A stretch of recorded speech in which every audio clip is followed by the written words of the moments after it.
Do you feel like you're guilty of that? You No. do get. I've seen enough videos. Hold on, I've seen enough videos. No, I'm just a slap happy guy. You're a okay.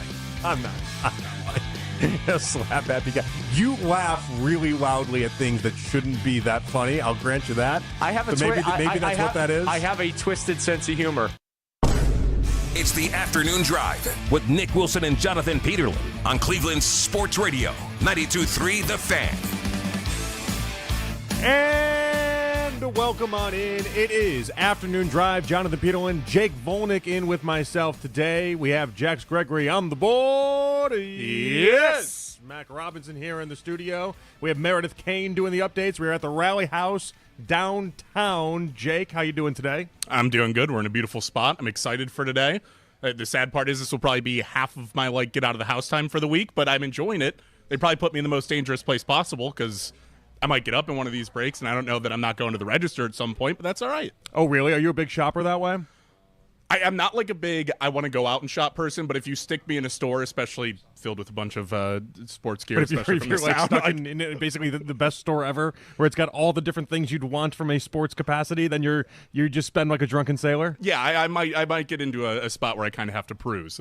And then perusing means I'm going to pick something up and probably buy it at some point. I always thought you were kind of like a mover and a shaker. I thought you kind of got out with the community. Is that not true? No, I don't get. No, you're a hermit. Okay. No, I'm a hermit. Yeah, absolutely, I'm a hermit. I guess I could have guessed that, but I just didn't know. I really didn't know. I thought you kind of. I mean, you're young. You should be getting out and about. You're 100% right. Yeah, but half my days are just spent completely still, and I'm just like, why? I can leave the house? I don't know. Aren't you 24 years old at Yes, this point? 24. 24. Why aren't you doing things? What happened to you? I don't know. I get halfway through my day, and I'm like, I could leave now, but then I gotta leave for work in a couple hours, and it's just, would I rather just sit here or would I rather gone? It usually ends, and I'd rather just sit Well, I've here. noticed I'm now playing the role of what my wife does in our marriage, where my wife constantly is, she's a go type person. She's extremely extroverted. She likes to be out and about with people and do things, and I would put myself at I think I do things at a rate, I don't know, 50% more than the normal person does. Mm-hmm. But for her, that's still 50% less than what she thinks is acceptable.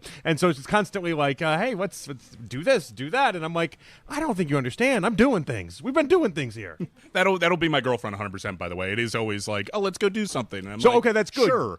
You need someone like that in your life, though. You do. Yes, because if not, if I was with someone that was exactly like myself or like how you are, where more times than not, we'll just be like, all right, let's just order in and then let's hang out and watch The Sopranos for the 27th time. If you marry that type of person, you might wake up 50 years later and be like, what did I actually do? Where did I go? What did I see? I didn't do anything. And so that's why it's a good thing that at least I married someone like that, and then now you're dating somebody like that as well, because they push us in a certain way, Jake. Yeah, a way that I definitely need to be pushed. If not, Yeah. I would just sit in my house all day. So, I mean, it's a good balance. And now it's usually the weekend I go out and do something. But Monday through Friday is spent let's work on the show. And I'm not an introvert, but I'm also not an extrovert. I'm so. It's hard to describe, but I think I'm the same as you are that way. I am at certain times I am very extroverted, and at certain times I just want to be by myself. Is there a word for that where somebody's just in between? Yeah, I think it's an introverted extrovert is basically what we're I enjoy talking to people. We can't even but on my settle own on. We can't terms. even settle on that. It's on our own terms. It's kind of on my own terms. If I want to talk to people, our whole I'm there. job though is not it's not predicated on our own terms talking. It's an ambivert. Well, no, but think about it. Is that what it's called, an Yeah. ambivert? Think about it though. We talk a bunch, me and you both, but it's on a set time limit. Yes, it is. You show up at 7 o'clock every night for your show, and they expect you to dance for your dollar. You have to then talk until 11 o'clock hit. Regardless of what happened that day, you have to talk until 11. Same thing with me, 2 to 7. So I don't know that you have as much control as you think you do in this scenario. I really don't. And I have no problem. I'm excited to go to work every day. I love talking for 4 hours, and for today, 5. But yeah, I don't know how to describe it. I think people would assume because of the job we're in that it would be walk up and talk to Jake and you want to talk for 5 hours. And it's maybe. It depends on what day you catch me. I also might want to give you 3 sentences and be done.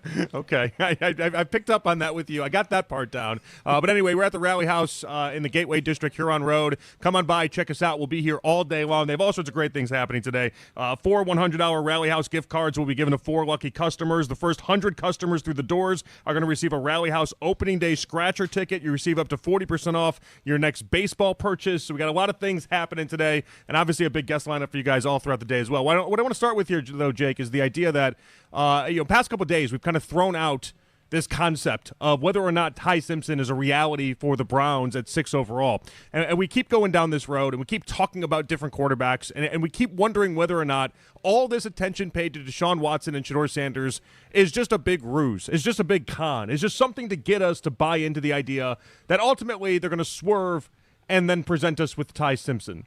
Before we get to what Mary Kay Cabot had to say earlier today on with Ken and Spencer, what are your thoughts on the idea that this is all one big misdirection? I mean, I can kind of buy it. Like, the thing that I've taken with Andrew Berry is that you obviously never get the truth, or very rarely get the truth, right? Kind of keeps it mixing. So you never really have a vibe where it's going. I can see the misdirection. It's just in a weird spot of, like, you almost make things more confusing by adding Ty Simpson into it. And if you're going to take the kid at 6, heck, if you're going to take him at 24-39, with the quarterback room that you have to love him. Like, you have to think that he's the direct answer. And I don't know that anybody's really come away with especially you start this year and you go after it, Ty Simpson's going to be the answer. It's been the constant, he's going to need a year of development. Yeah, he's going to need time. Next year is going to be much better. So it's like all the signs point you away from it. But I think that might be the thing that scares me the most with Andrew Berry is that all signs say no.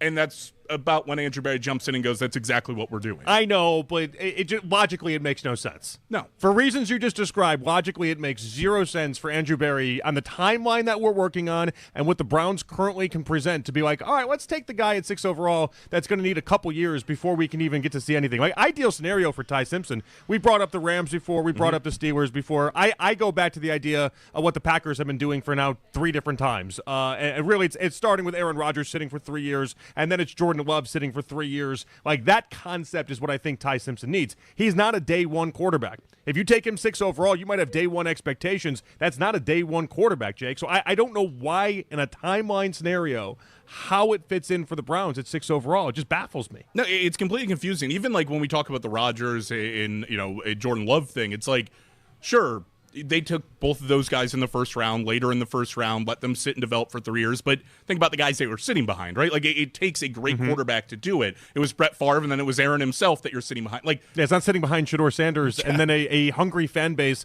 that, as evidenced by what we saw last year, are just going to scream until they get their way.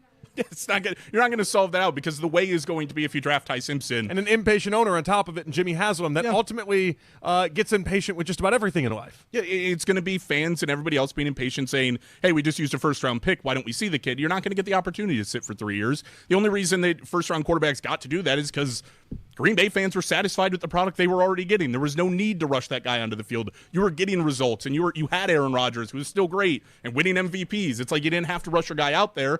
And evidence, when that guy comes up to play, he's pretty close to ready. Like, Jordan Love, I mean, he's not elite, but he's pretty good.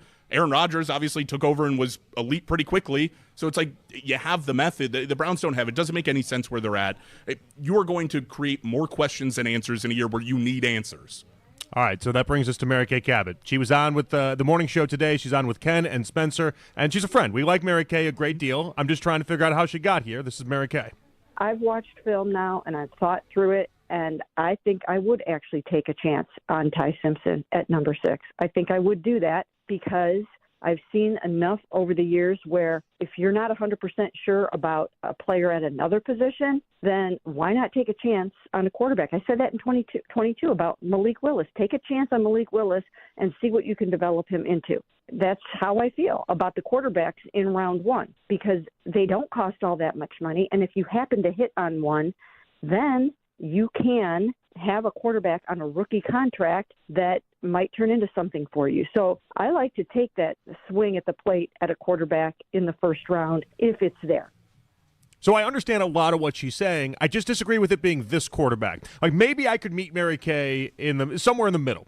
A lot of the fundamentals of what she's talking about make sense. You want a rookie quarterback on a great rookie deal. You want to take one in the first round instead of the second or the third round. I get a lot of that. Like, step by step, she makes a bunch of sense. It's this quarterback that makes no sense for me. And so obviously there's a difference of opinion that's happening here. I get that. That's fine. But this quarterback in particular, he's not going to be able to start week 1. He's not going to be somebody that is anything but a developmental quarterback. Take 2-3 years before he sees the field. And I don't have 2 or 3 years to wait on Ty Simpson. 2027. I'd rather take a better quarterback in the 2027 draft than take Ty Simpson in 2026 and then, sit around and wait for a couple seasons? Yeah, and I mean, at best, what you're waiting for 2027, I don't even know if that's enough time, but even the example she brings up, 2022, Malik Willis. Well, Malik Willis went in the 3rd round. Right. He was not a guy worth drafting the 1st, and up until this last year, where we still have 5 starts of Malik Willis over the last 2 years, don't have a good sample size, he was widely considered like a disappointment. Like, that entire quarterback class is considered a massive disappointment.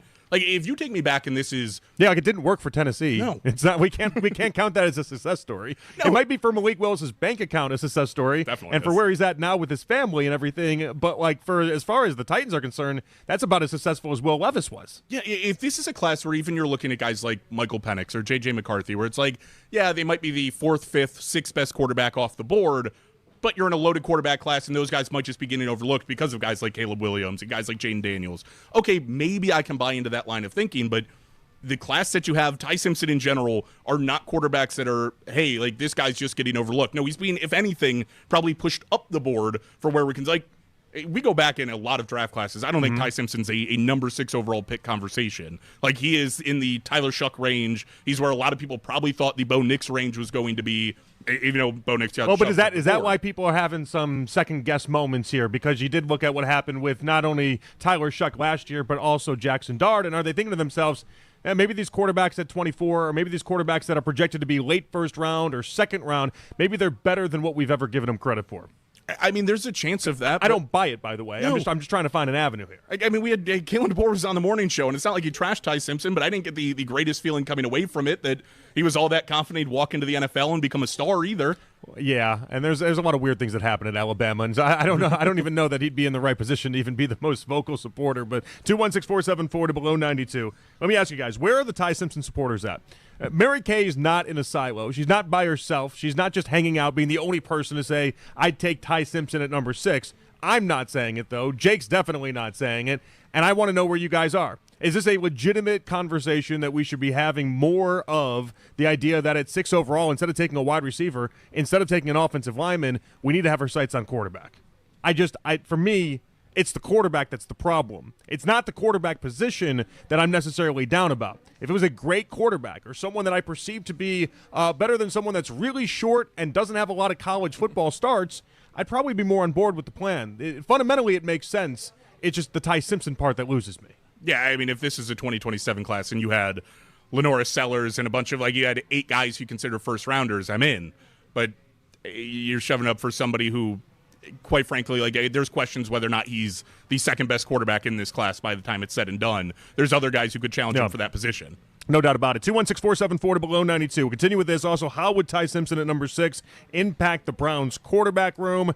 More to come. It's Afternoon Drive. Jonathan Peterlin, Jake Vonek with you guys right here on The Fan. But let me tell you guys, I am at Rally House, and I want you to rally with us. MLB Opening Days event today at the Rally House Gateway location, 810 Huron Road, East Cleveland. $100 gift cards given out, 4 of them, to 4 lucky customers. The first 100 customers through the doors are going to receive a Rally House Opening Day scratcher ticket to receive up to 40% off their next baseball purchase. Rally House is your home for outrageously authentic Guards gear, on-field hats, jerseys, and apparel straight from the source. Check us out. We'll be here all the way up until 7 o'clock.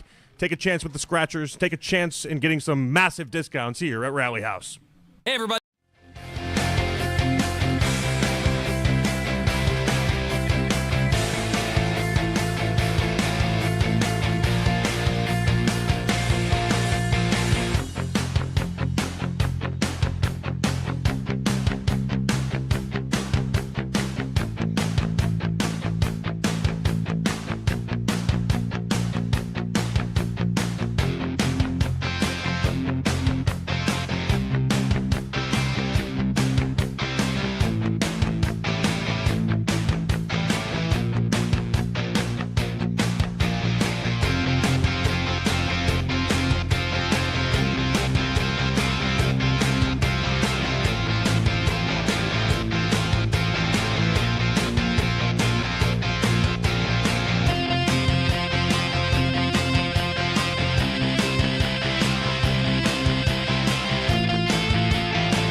can listen to The Fan Rewind weeknights from 11 p.m. to midnight, all the best segments from all our shows, and you can always listen on the Odyssey app.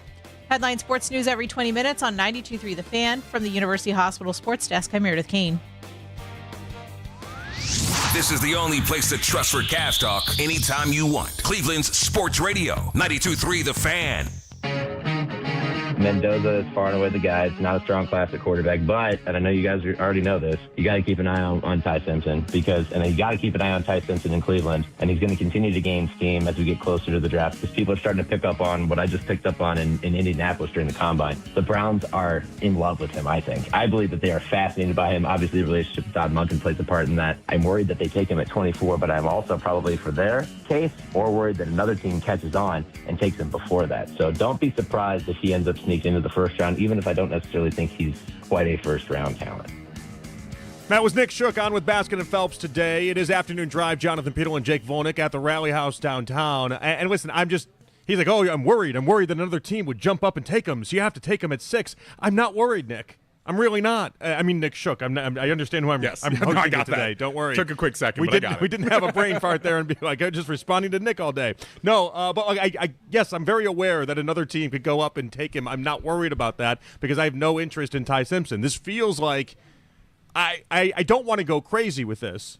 It just makes no logical sense, timeline-wise and fit-wise, and who the player actually is to take Ty Simpson at 6 overall. And I'm just so confused where the there's a ton of push from the Browns. Mary Kay's talking about it.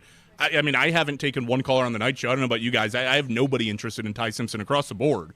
I mean, not that the fan base has to be on board. It's a great point that you're bringing up here because it's just something that I feel we're simpatico on this. Why is it that it's Mary Kay, it's Nick Shook? We're going to play a clip from Kurt Warner coming up here in a minute as well. It's like all these beat reporters, all these national insiders, they have connections. They know things. They're not just making things up. Like these are valid, reputable people. They're the ones that are pushing Ty Simpson. You don't get any calls at night advocating for Ty Simpson. I haven't talked to a fan in person that thinks Ty Simpson's a good idea.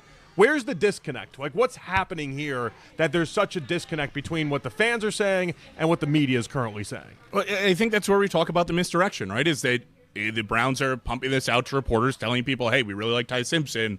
Like, does somebody have to jump up and take him ahead of you? Do they trade with you to make sure you don't take Ty? Are we just too logical as fans? Is that the idea? I think because so. I've seen us at times be very illogical in trying to make jumps for quarterbacks that don't make sense. Why does Ty Simpson not pass the sniff test for 99.9% of people? I think it's an understanding of where the organization is at and where they need to be heading, though. Like, I think that everybody wants this thing obviously turned around as quickly as possible, right? And there is it might be a long shot. It might not be like a paved pathway to get there. You might be going through some of the weeds, but yeah, there's a way for this team to get good quick, and it's through the draft. It's through supplementing the positions that you need. And part of that is either I don't have to figure out the quarterback spot because the answer is already on the roster, or it's somewhere else in the 2027 draft. And there's an opportunity to improve at a lot of other positions. And Ty Simpson he's a far thing from a sure product, which I think at 6, like, you have multiple options that nothing's sure in the NFL draft, obviously, but like Carnell Tate, right? A pretty sure product of you feel pretty good about he's going to be good in the NFL. Caleb Downs, same story. Even if it's defense, you don't love it. Like, there's a player you're pretty confident will succeed. Ty Simpson's not in that group. Certainly at 6, I haven't heard anybody pound that table really. But even at 24, it's like, oh, I can go get a left tackle. I could get a multitude of we wide are hearing receivers. people pound the table at 6. That's kind of the genesis of this, though. Like, now it's starting to happen. And I don't know if it's just draft fodder, but sometimes where these things come from is actual truth. And where they come from then originates a real idea and thought. And so I'm getting a little scared at the concept that it's anytime we bring on these national guys, all they keep telling us is how much, with the exception of Albert. Albert's been the one guy, and Albert was great about it last year with Shador and calling out that he doesn't see anybody across the NFL believing that Shador was a first-round talent, didn't go in the first round, and he said the same thing with Ty Simpson. But he's the only one that we bring on that has said anything poor about Ty Simpson in that regard.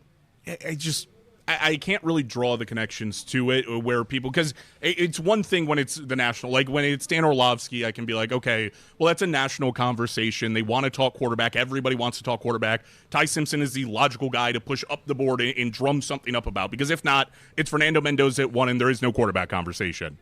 But when it's like, especially when we're talking Mary Kay and even Nick Shook, who I know is national, but obviously has his ties here, it's like, No, that's coming from somewhere else. Like that has to be something that you're legitimately hearing. I can hear that I'm losing people in the battle of this because I feel like I'm almost trying to force a Ty Simpson convo that because Mary Kay and Nick Shook, the two people that are really, really good at this, they're not validating this enough for me, okay? Mm-hmm. How about Kurt Warner? Kurt Warner was on the Ross Tucker football podcast, and Kurt Warner talked about his love for Ty Simpson. Maybe this will help out a little bit of the conversation.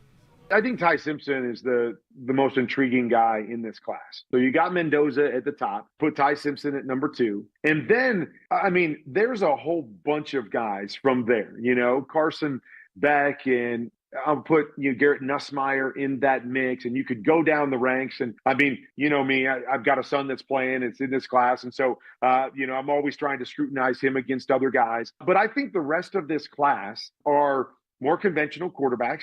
Each do some things well, really well, and it will come down to which flavor does a team like.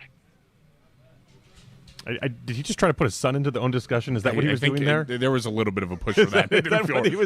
Is it bad that he said that? And I went, well, I would assume his son has the last name Warner. Who is this? I was wondering too. I'm like, oh yeah, the kid he played at Temple, E.J. Warner. Okay, great. I had to look it up though. I was like, I knew he had a Warner son. I knew it was out there. Come on, don't put your kid in the conversation. I'm trying to validate these convos, not invalidate them. But the point remains, like there's enough people out there that think there's something to the Ty Simpson convo. Now, how would that even work within the Browns dynamic is another layer to this that I find to be incredibly fascinating, Jake. Yeah, I mean, we're talking about a quarterback battle, right? Like Shedeur versus Deshaun. We can see that playing out, how that works out. Adding Ty Simpson into the mix is like, I mean, if you use first-round draft capital on a guy, you're going to see him play at some point, even if it wasn't this season. I think especially as we talk Browns, it'd be this season or it'd be next season.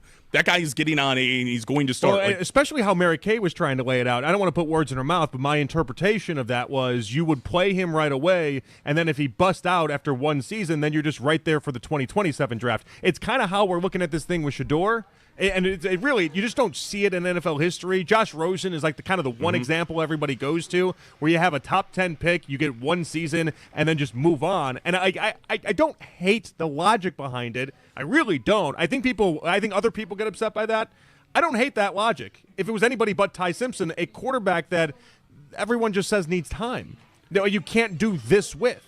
I'll be honest, I hate the logic because the only reason you moved on, Josh Rosen being the example, is because Josh Rosen stunk so bad that it was so obvious. It's taking as many swings as you possibly can, or as many bites at the apple as you possibly can, darts at the dartboard. I don't know how many of these different ones I can come up with you on the spot, but like that's the point. Is like as long as you're swinging consistently at quarterback, the thought, and I think the Browns can disprove this theory over 25 years, the thought is you'll eventually hit on one.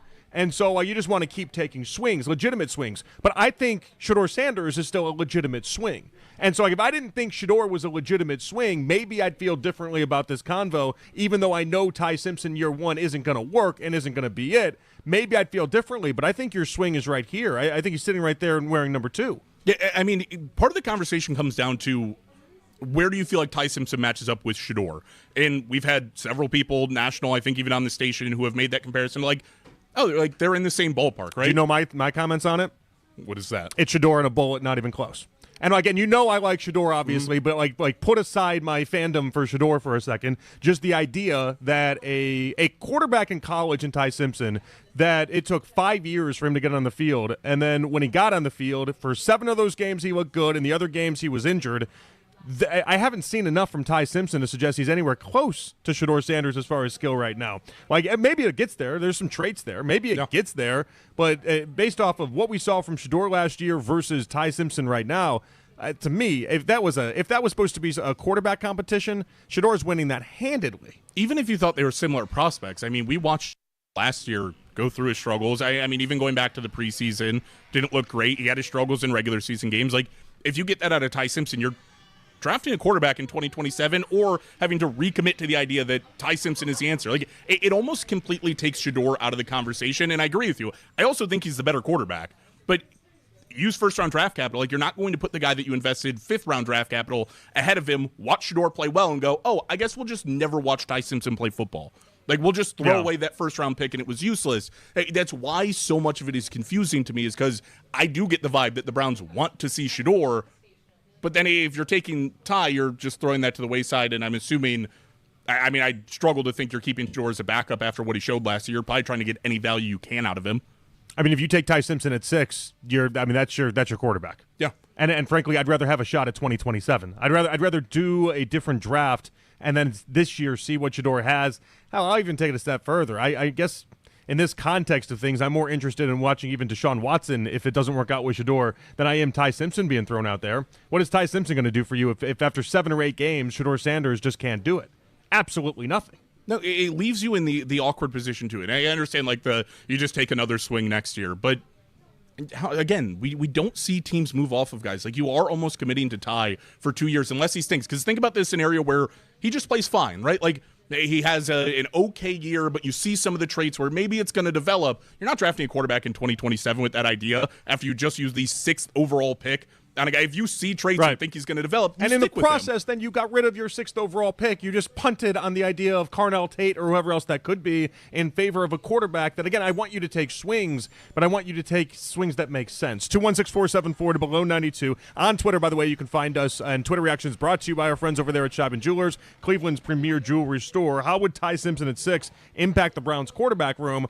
I think in talking this out with you, I don't think either one of us find a direction where this not only makes sense, I can't find a direction where this is even something the Browns should be considering. But the idea that Andrew Berry is an absolute wild card in all of this does exist. And the idea that they could just be throwing us off with all these Shedeur versus Deshaun Watson convo could be reality. Because every single time Andrew Berry gives you a hint that he's going to do something, he does the complete opposite of that. So it is a worthwhile discussion. It's just not something that I think me or you want to really entertain. No, I mean, the fact that we get a hint of it would be this.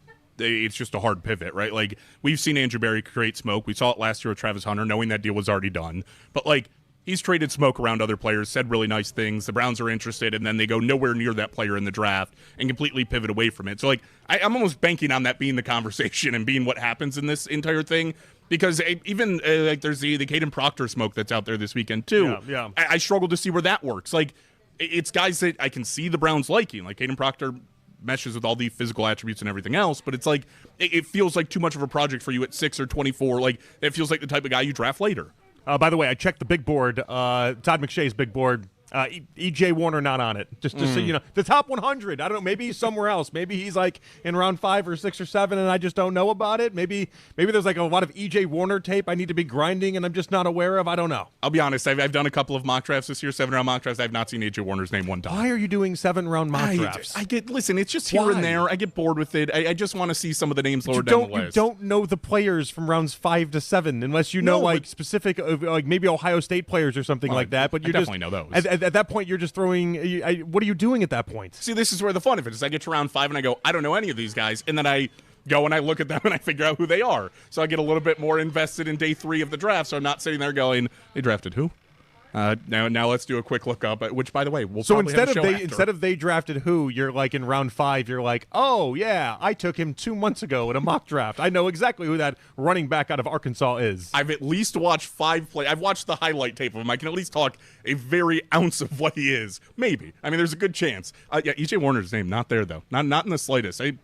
Undrafted free agent, maybe picking up on a practice squad somewhere is where he would probably fall. And I didn't know I was working with Jay Kuiper over here. Oh, not even close. Don't we need to get you some hairspray is what we need to get you.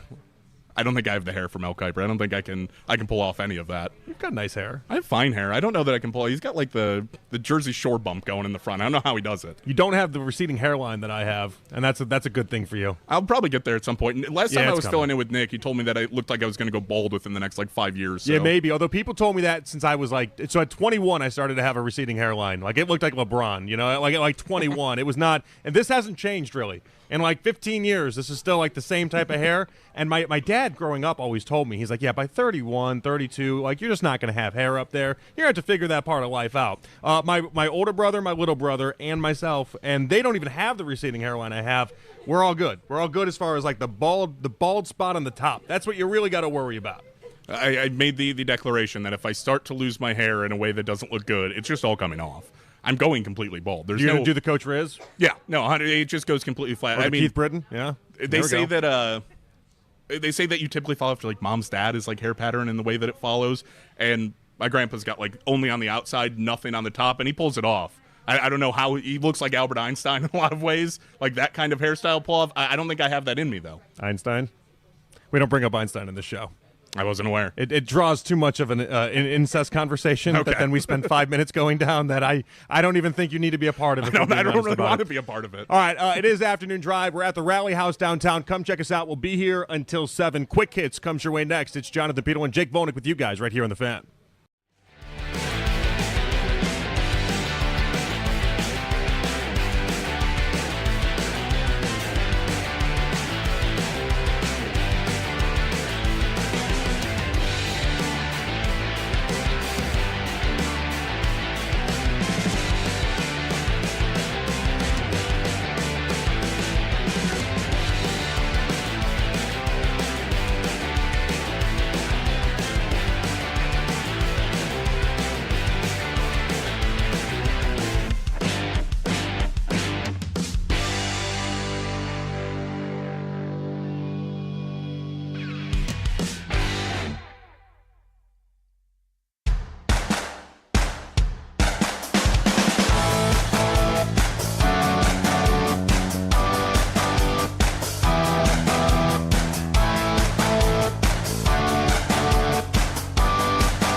Hosanna at number 1. You can get all the latest Browns news pushed straight to your phone by following the Browns playlist in 92.3 The Fan in the Odyssey app. Headline sports news every 20 minutes on 92.3 The Fan. From the University Hospital Sports Desk, I'm Meredith Kane. Spend your spring break with Cleveland's Sports Radio. 92.3 The Fan.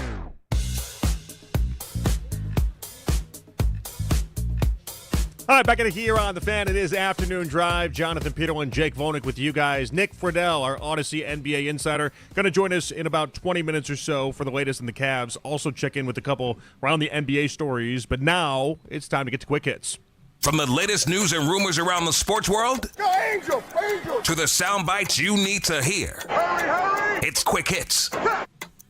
All right, Jake, we're going to start in the NFL. One of the best wide receivers in the game, Puka Nacua, has checked himself into rehab. And I don't know. It's odd because I like what they said he checked himself into rehab for is basically just because he wants to get a better mental health on himself and take care of himself a little bit better. And that's perfectly fine. But it has been a roller coaster of a past month and a half for Puka Nacua. And I just feel like this is just it's a good development that he gets some help, but also a weird development because he's been a space cadet for about a month and a half now. Yeah, I mean, we're in like the area where I don't know if it was attorney or whatever it was, putting out statements and like he had checked himself into rehab. Now he's checking back into rehab.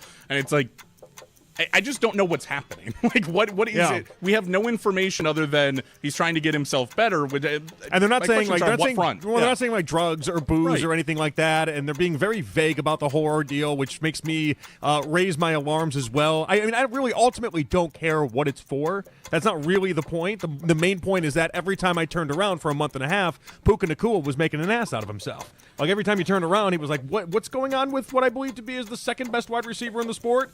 And at some point, somebody has to step in and maybe put some guardrails on that. Yeah, I mean, you got to find a way to quiet it in general. I mean, we've seen, obviously, receivers go off the rail. Antonio Brown's the one that comes to mind. He wasn't quite to that capacity of it, but he was also straying in that direction where, yeah, you'd like to see guys who are at the top of their game stay there. And there's been no sign of decline in the play, so it's been good on that front. But, yeah, we got to corral this in and try to just stabilize it in any way that is physically possible, because if not, looking at the end of Puka Nacua is not fun. It just all happened really quickly. Like a month and a half ago, it was like, oh, I'm going to try to shoot my shot at Sidney Sweeney. And everyone's like, all right, go Puka, go. To then all of a sudden he's making remarks that nobody should be making and doing things that nobody should be doing.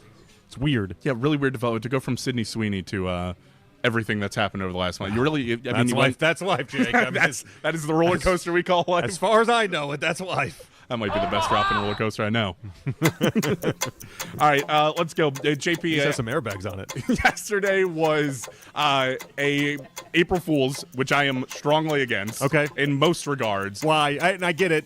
I get it because I'm against it as well, but why are you against it? I just think that, especially social media, we take it like a step way too far. Like, I think some of the stuff the businesses do is fun. It's to the point where, like, reporters and stuff jump in, and then I'm like, okay, what is this doing for anybody? It's just, we're creating false reports that are really hard to navigate through. It's basically a waste of a day on social media, and then people think they're funny, and it bothers me. People tell me there was a time where it was a good day and a fun day to celebrate. I don't remember that in my lifetime. I don't either. No. There was nothing there. But the Washington Wizards tried to get in on the joke, did a $10,000 half-court shot challenge. A big miss, but the reaction would tell you otherwise. This might be history if you get this done. For $10,000. Oh my! Somebody's rich! The contestant's going crazy! The crowd is going crazy! You didn't see it! We all saw it! All right, take a look at the screen for the replay. That was crazy! You go up with it right here, and you see how it just doesn't actually go in. All right, JP, is this a fun April Fool's joke or convincing somebody that they just won $10,000 to rip it away a step too far? I hated this more than just about anything I've hated in life.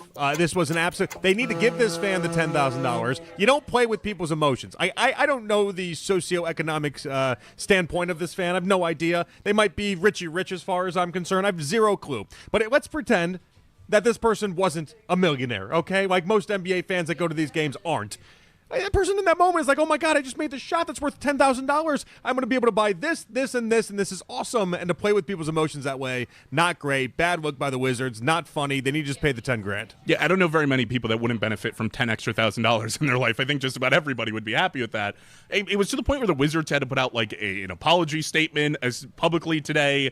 It reminds me a lot of the Hornets. They like gave away a PS5, but then didn't actually give away the PS5 and took it back. What do you mean they didn't actually give it away? How did they? They like presented it as if they gave away the PS5, but then behind the scenes it was reported that they actually took that back. Oh, that's was even like, cheaper. That's a joke, and then had to backtrack and actually give it was a kid too, I'm pretty sure. They had to actually give them the PS5 and like make a big sorry statement. It's like, yeah, these are just things we don't do. This is always a step too far in that regard. Absolutely ridiculous. Wizards need to be, I mean, $10,000 probably should put some extra on there for the public embarrassment on top of it. I get that's like one whole gate stands worth of tickets for them. Like nobody goes to these games. I get it. That's a lot of money for them. But like you got to do right by people. That's embarrassing by the Wizards. All right, let's talk Wemby. He doubled down on his MVP chase. A 41-point night. Spurs have won 10 straight overall, 15 straight games in which Wemby has appeared. It's funny, like he makes this big statement about how he wants to win the league MVP, and a lot of people appreciated it. It was like, hell yeah, Wemby, go out there and be vocal, do that. But the genesis of the statement that he was making was, I don't need to be great offensively because I'm so great at the defensive side of the ball. And because I'm so great at the defensive side of the ball, everybody else in this discussion is missing the point. My defense needs to weigh the same as my offense. And you'd think then they're like the reflective nature of that. The response by Wemby would then be, all right, just keep doing what you're doing. No, the response out of that has been to be back-to-back 40-point games and to turn into this offensive juggernaut. And so I'm a little torn because I understand what he's trying to do, but I also think it goes directly against what he was just campaigning for.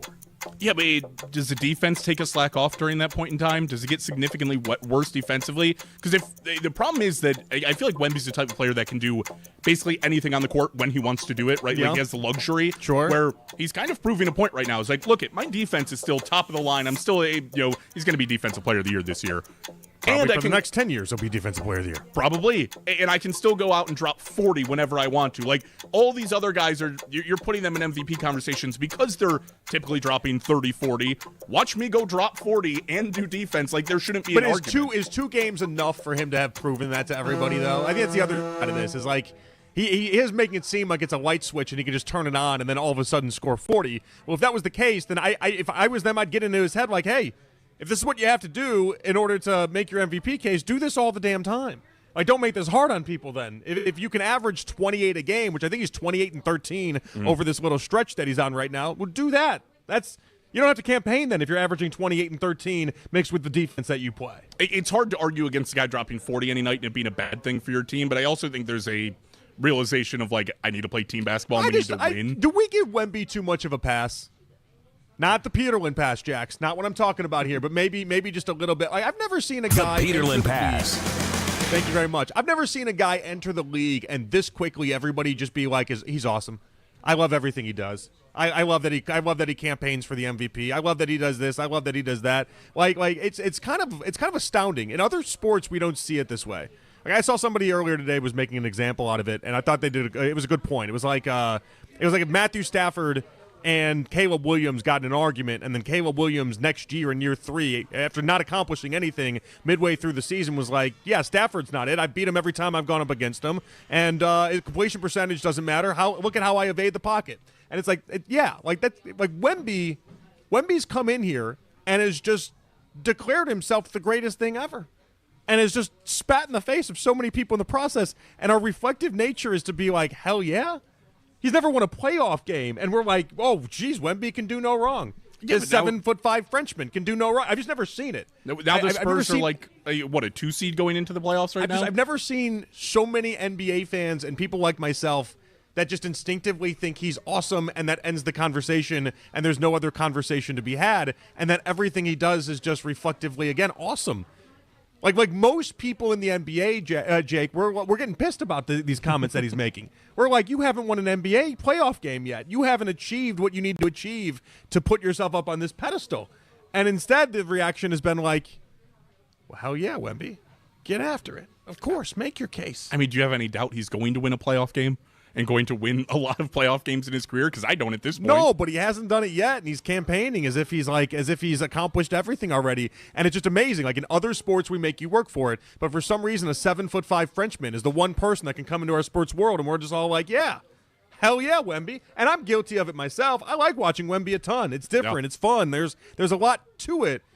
But the way he goes about this stuff is just, and most people, we wouldn't stand for it. But for some reason we do. And I don't know why that is with Wemby in particular. I think maybe we're just so desperate to have somebody take over the LeBron mantle. And we're just hoping that it's Wemby. And that's why that's the case. But it is different. Not a ton of guys you can pick no flaws in their game. It's pretty impressive. All right, let's go and talk a little Aaron Glenn, because we had the league meetings. Very interesting comments being made surrounding the Jets. And if you had any questions about him as a head coach, his comments on SNY might have just further gone through those and elevated them. Something about a quarterback, and I'm going to say a quarterback with a chip on his shoulder. And listen, he's proven a lot in this league of what he's done, especially when you take those times when he was in Seattle.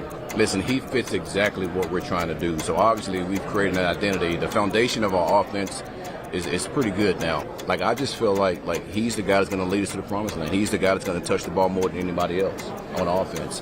And listen, I know he had his struggles. And I think a lot of quarterbacks, they have their struggles. If you look at over the last 5 years, the guy that's thrown the most interception. I mean, the top guys are up there. Anytime you say Geno Smith and going to lead us to the promised land, I would have been okay if the Jets fired Aaron Glenn the second after that went out of his mouth. Well, it's an absurd statement. He also did it with the energy of a dead guy. Remind me to never book Aaron Glenn for a motivational speaker, okay? That wasn't it. Kind of crazy, by the way, because he was with Dan Campbell on the defense. You think he would have energy. Ben Johnson's got energy. I mean, it might be a little stale compared to Dan Campbell, but there's energy there. Aaron Glenn just seems like a wet napkin. Yeah, Aaron Glenn is becoming the poster child, in my opinion, of sometimes when you hire somebody that's he's a defensive specialist. It's what he does. He's a ball hawk. He does all this. And it's well, why didn't it match up for the Jets last year? They didn't have a single interception all last season. And so, sometimes we take these guys and think that they're just automatically great at that, and it's going to translate. And I think he's the case that that's just not true right now. We'll see how it goes, but I don't have high hopes for him with the Jets. And that is Quick Hits. We come on back, Nick Friedel with the latest on your Cavs and what exactly they need to do and what exactly is a success for the Cavs this season. It's Afternoon Drive. Jonathan Peterlin, Jake Volnick at the Rally House downtown, and with you guys right here on The Fan.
find 92.3 The Fan on YouTube. Subscribe to our YouTube channel and get the best content from our shows each and every weekday. That's 92.3 The Fan on YouTube.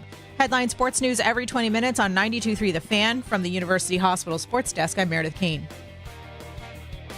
Want to talk Cavs at 6 a.m.? There's only one place to go. The Ken Carman Show with Anthony Lima. Weekday mornings starting at 6 a.m. 92.3 The Fan. It's the 3 o'clock hour on Afternoon Drive. All right, back out of here on The Fan. It is Afternoon Drive. Jonathan Peterlin, Jake Volnick with you guys. We're at the Rally House downtown. We're here till 7, so come on by and check us out. On the line, though, is Odyssey Sports NBA insider Nick Friedel. Insider Calls brought to you by Hyundai. Now you can buy a new Hyundai at Amazon. Visit HyundaiUSA.com for more details. Nick, how's it going today? Guys, it's great to be with you.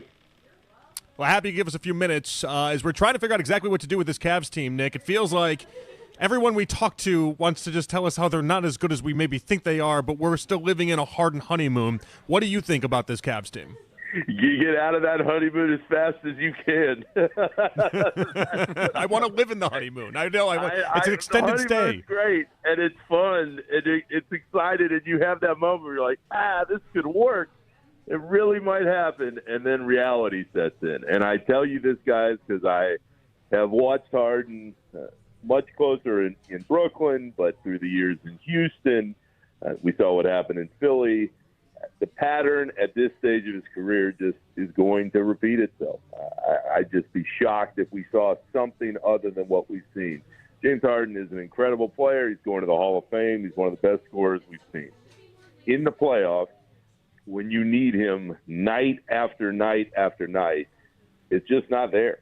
And at this stage, I don't see any reason to think that it's going to change. So I get why fans are excited. My roommate from college is from Strongsville. He's hit me up all the time saying, hey, I think this can really happen. I am it sounds like the majority, though. I would be surprised if it does with the consistency, because with Harden, one night he can go out and drop 40, and the next game he can disappear, and you don't know where he is. So what do you think about Harden's role then with this Cavs team? Because it's been interesting over the regular season. He hasn't – I mean, he's gone for a couple of games where you're talking about that 40 number, but in a lot of ways he's been more of the facilitator. He's gotten the bigs involved, and he's been more willing to kind of give up shots comparatively to where we've seen him at other points in his career. And I think those all are signs that maybe he is willing to take a lesser role than what we've seen over time. And absolutely, it's why there should be some more hope. Because I think with Harden always, when he went to all these different situations, he had to find a way to fit in, but he was still at a stage in his career where he could go out easily and get 25 or 30. Maybe it is a sign that things will be a little bit different this time around. I just don't believe it because of what we've seen for so many years. But the point about how he has fit into what the Cavs have already built is well taken, because you watch him and you go, okay, he's really trying to come in, hit the ground running, and fill in the gaps when needed. I just don't believe in Harden as a primetime performer in the postseason, and that's really the issue. You get caught up so much in the regular season, and you see the numbers, and you see the way he's playing, and you go, oh, okay. And I've always been a fan of Donovan Mitchell. Kenny Atkinson is a hell of a coach, and you get teams prepared. I mean, it all makes sense. But then you watch those games when the spotlight is a little brighter, and things just always change. That's always seemingly the way that it's been. Yeah, what's interesting about that, Nick, is that just watching Harden night in, night out. I've seen firsthand. We can see how he's made Jarrett Allen better. We see how he makes Evan Mobley better, and it's one of those things where I get what you're saying. I think when the trade was done, that was like the one thing every fan was like, all right, I don't know how this is going to go, but it's just a different role for Harden.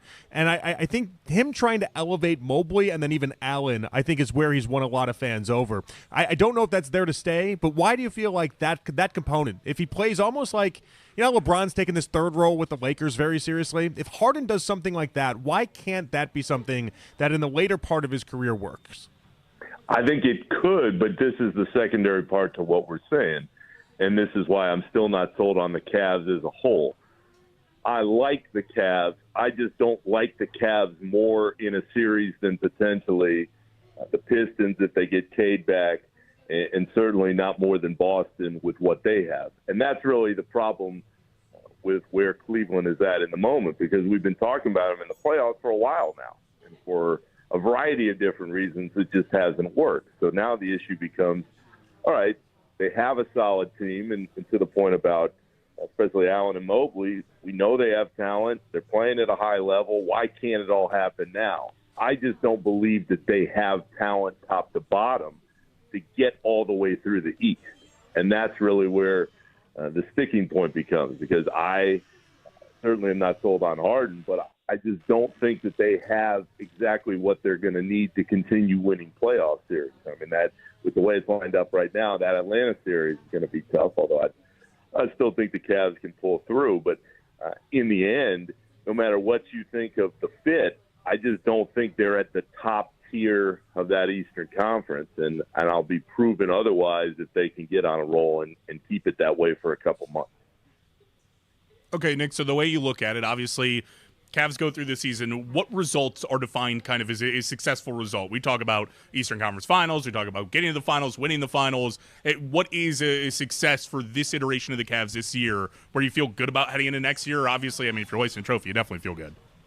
Absolutely. I mean, I think if the expectations are where they are right now, I think anything other than getting to the Eastern Conference Finals, you're going to feel like, because, again, the problem is, when you watch this team through the last few years especially, this team has championship expectations. You believe that they have the talent, if you're a Cavs fan and you're in the front office, to get them all the way through the East. And if you continue to fall short, as they have now for several years, you're looking at it going into next year going, all right, well, what's really going to change? Because as you all well know, the Harden for Garland move, that's your move. And, I mean, it seems like cap-wise everything else is kind of lined up now. So there's always hope that there's a deal out there that makes sense, or maybe you get lightning in a bottle and you get lucky in the draft. Okay, but for the most part, this team kind of is what it is. So now if it doesn't work with Harden and you get bounced in the second round, I just don't know where the hope is going to continue to come from, because the core has been in place for a while, and it just feels like with the way the East is going, Boston isn't going anywhere. Detroit seems to be on their rise. And when you put all that in play and factor it together, you start to wonder, all right, maybe this thing is reaching as high as it can go there. On the line is Odyssey Sports NBA insider Nick Friedel. Insider Call is brought to you by Hyundai. Now you can buy a new Hyundai at Amazon. Visit HyundaiUSA.com for more details. Let me ask you about the idea that the Cavs, just a game separating them and the Knicks between the 4 and the 3 seed. I'm of the belief that you just need to do whatever it takes to lock in that 4 seed so you avoid taking on Boston until later on. As far as you possibly can, wait until you take on Boston. But I get a lot of pushback anytime we talk about this. Knicks have now lost 3 straight. They were down 17 and with 6 minutes just off the clock in the game against Houston the other night. Like, they seem like the Knicks seem like they're really trying to push for the 4 seed is what I'm getting at. How desperate should the Cavs be to make sure they lock in that 4 seed, and to what lengths would you go? I couldn't agree with you any more about staying away from Boston. I mean, guys, I was really questioning whether or not Tatum was coming back, and certainly with the roster turnover they had, Porzingis and Horford, they were gone, and you got all these younger guys that took more minutes, and Brown played at a higher level. But now that Tatum is back, there's no part of me that would want any piece of that team unless I had to face them in the end to get through. So if I'm Cleveland and I'm trying to play the seeding game, I'm doing anything I can to stay away from Boston. Because, again, if you're lining up against Atlanta and a Detroit team that may or may not have Cade, who knows with the way that injury is going, you give yourself the best chance that you can. And especially in an era of tanking and resting guys and minutes limits. I mean, nobody's going to remember that you kind of faded out to lose a couple down the stretch. What they're going to remember is how far did you go in the postseason. So if I'm Cleveland, I want no part of Boston until I absolutely have to see him. Let me ask you about Boston, because it's an interesting dynamic. We went from the East is kind of entirely up for grabs to now Tatum's back, and the East runs through Boston. But we watched them last year in the playoffs. Obviously, Tatum gets hurt in that series, but it's not until the series is basically over. New York didn't have a problem with them. What about them this year makes them that feared team that the Knicks didn't see in the playoffs last year? I still can't believe, guys, that we're even having this conversation, but I just saw Boston about a week ago, and I would tell you the difference to me is the rest of their pieces have gotten better. And I'm talking about like a guy like Peyton Pritchard, who I think we all knew could shoot it, but with the minutes that he's gotten, he has improved. Brown has improved and is more confident out on the floor, knowing that he had to be the guy for months without Tatum. Tatum's coming back as a guy who's trying to prove that you can still play at a very high level a year off that kind of injury. So all of that ties into the fact that I think Joe Mazzulla has proven himself to be one of the best coaches in the league. When you start talking to players on other teams and you ask, who impresses you the most, and you continue to hear Mazzulla, that's why I think Boston has a real feel of, all right, nobody wants to see them in the East, because they have a confident group that already won a couple years ago. Maybe they would have won last year if Tatum hadn't gotten hurt. And then all of a sudden you add younger players who know what they're doing on a team that knows exactly where it needs to be on the floor because they're well coached. I mean, that is the makings of a championship team. And I don't think anybody, guys, is as good as OKC still. I mean, with Shea and how deep that team is, I don't care who comes out of the East. I don't think they're going to knock off OKC if they stay healthy. But to me, because of Tatum's return and the elevated bonus that all these other younger players have gotten because they've had to play more minutes this year, I think they're now just a cut above everybody else in the East. Let me ask you about the potential 4-5 matchup. If the Cavs can stay onto the 4 seed, it looks like as of right now it would be the Hawks, who have won 17 out of their last 19, and then the 76ers are right behind them as well. And I guess I'm not the most scared of the 76ers, but there's a part of me that still thinks it's Embiid, it's Maxey, it's Paul George. It's like there's a lot of really good players that still exist on that Philadelphia roster. What do you think is the best or the worst matchup for the Cavs if they do, in fact, hang on to the 4 seed? If you're the Cavs, as well as the Hawks have played and as much momentum as they have, guys, I'd still want to see them more than I'd want to see Philly because of the name brands you mentioned. I mean, Embiid isn't nearly what he once was a couple years ago. The injuries are really kind of toppling him over. But in a 7-game series, I don't want any piece of seeing any of that. So Maxey's coming into his own. Paul George, you mentioned him. I mean, he's been out for a while because of the suspension, but we know he can still play. Atlanta has a bunch of talented players that the casual fan may just not know yet. I have always been of the belief that I don't care how talented a group is, they have to go through the postseason and feel those losses once or twice and then be able to take the next step. I mean, nobody has expected anything out of Atlanta in years. So they've had a hell of a year. They've really come on strong here at the end. I just don't buy that you can take that regular season success and it will instantly translate into the playoffs. So if I'm Kenny Atkinson in that group, I don't want to see anybody other than Atlanta in that slot, only because I know that my team has more experience in the biggest of games than anybody that team can throw at me. Nick, fantastic insight as always. We'll catch up with you later, and thank you so much. Thanks, Nick. Guys, thanks for having me on. I appreciate it. Nick Friedel, Odyssey Sports NBA Insider, as always. Insider Call is brought to you by Hyundai. Now you can buy a new Hyundai at Amazon. Visit HyundaiUSA.com for more details. That's fun. You just buy a car off of Amazon now.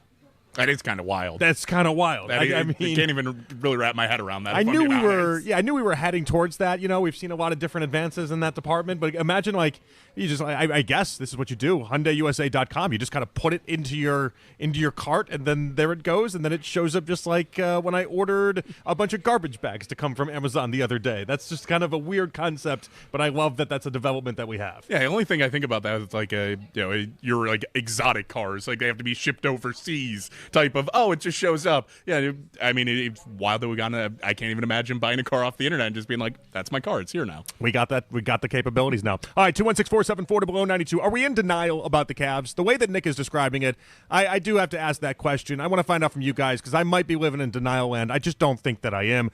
That and more, we come back. It's Afternoon Drive. Jonathan Peterlin, Jake Vonek with you guys right here on The Fan. And again, reminder, guys, we are out here at Rally House. It's MLB Opening Day's event.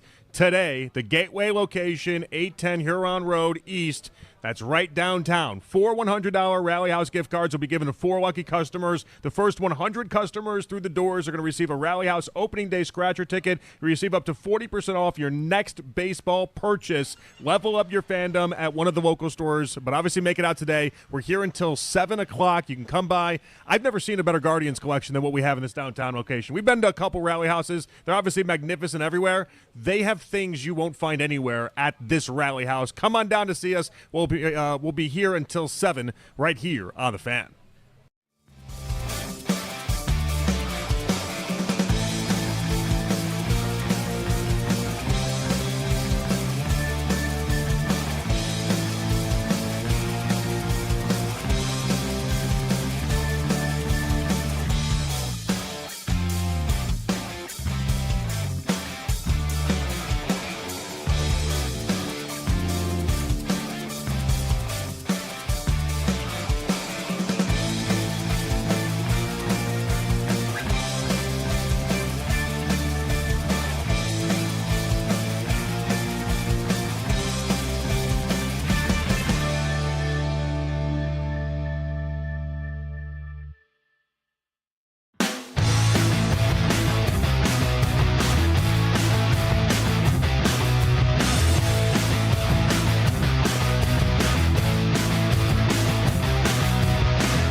hosting the Cubs.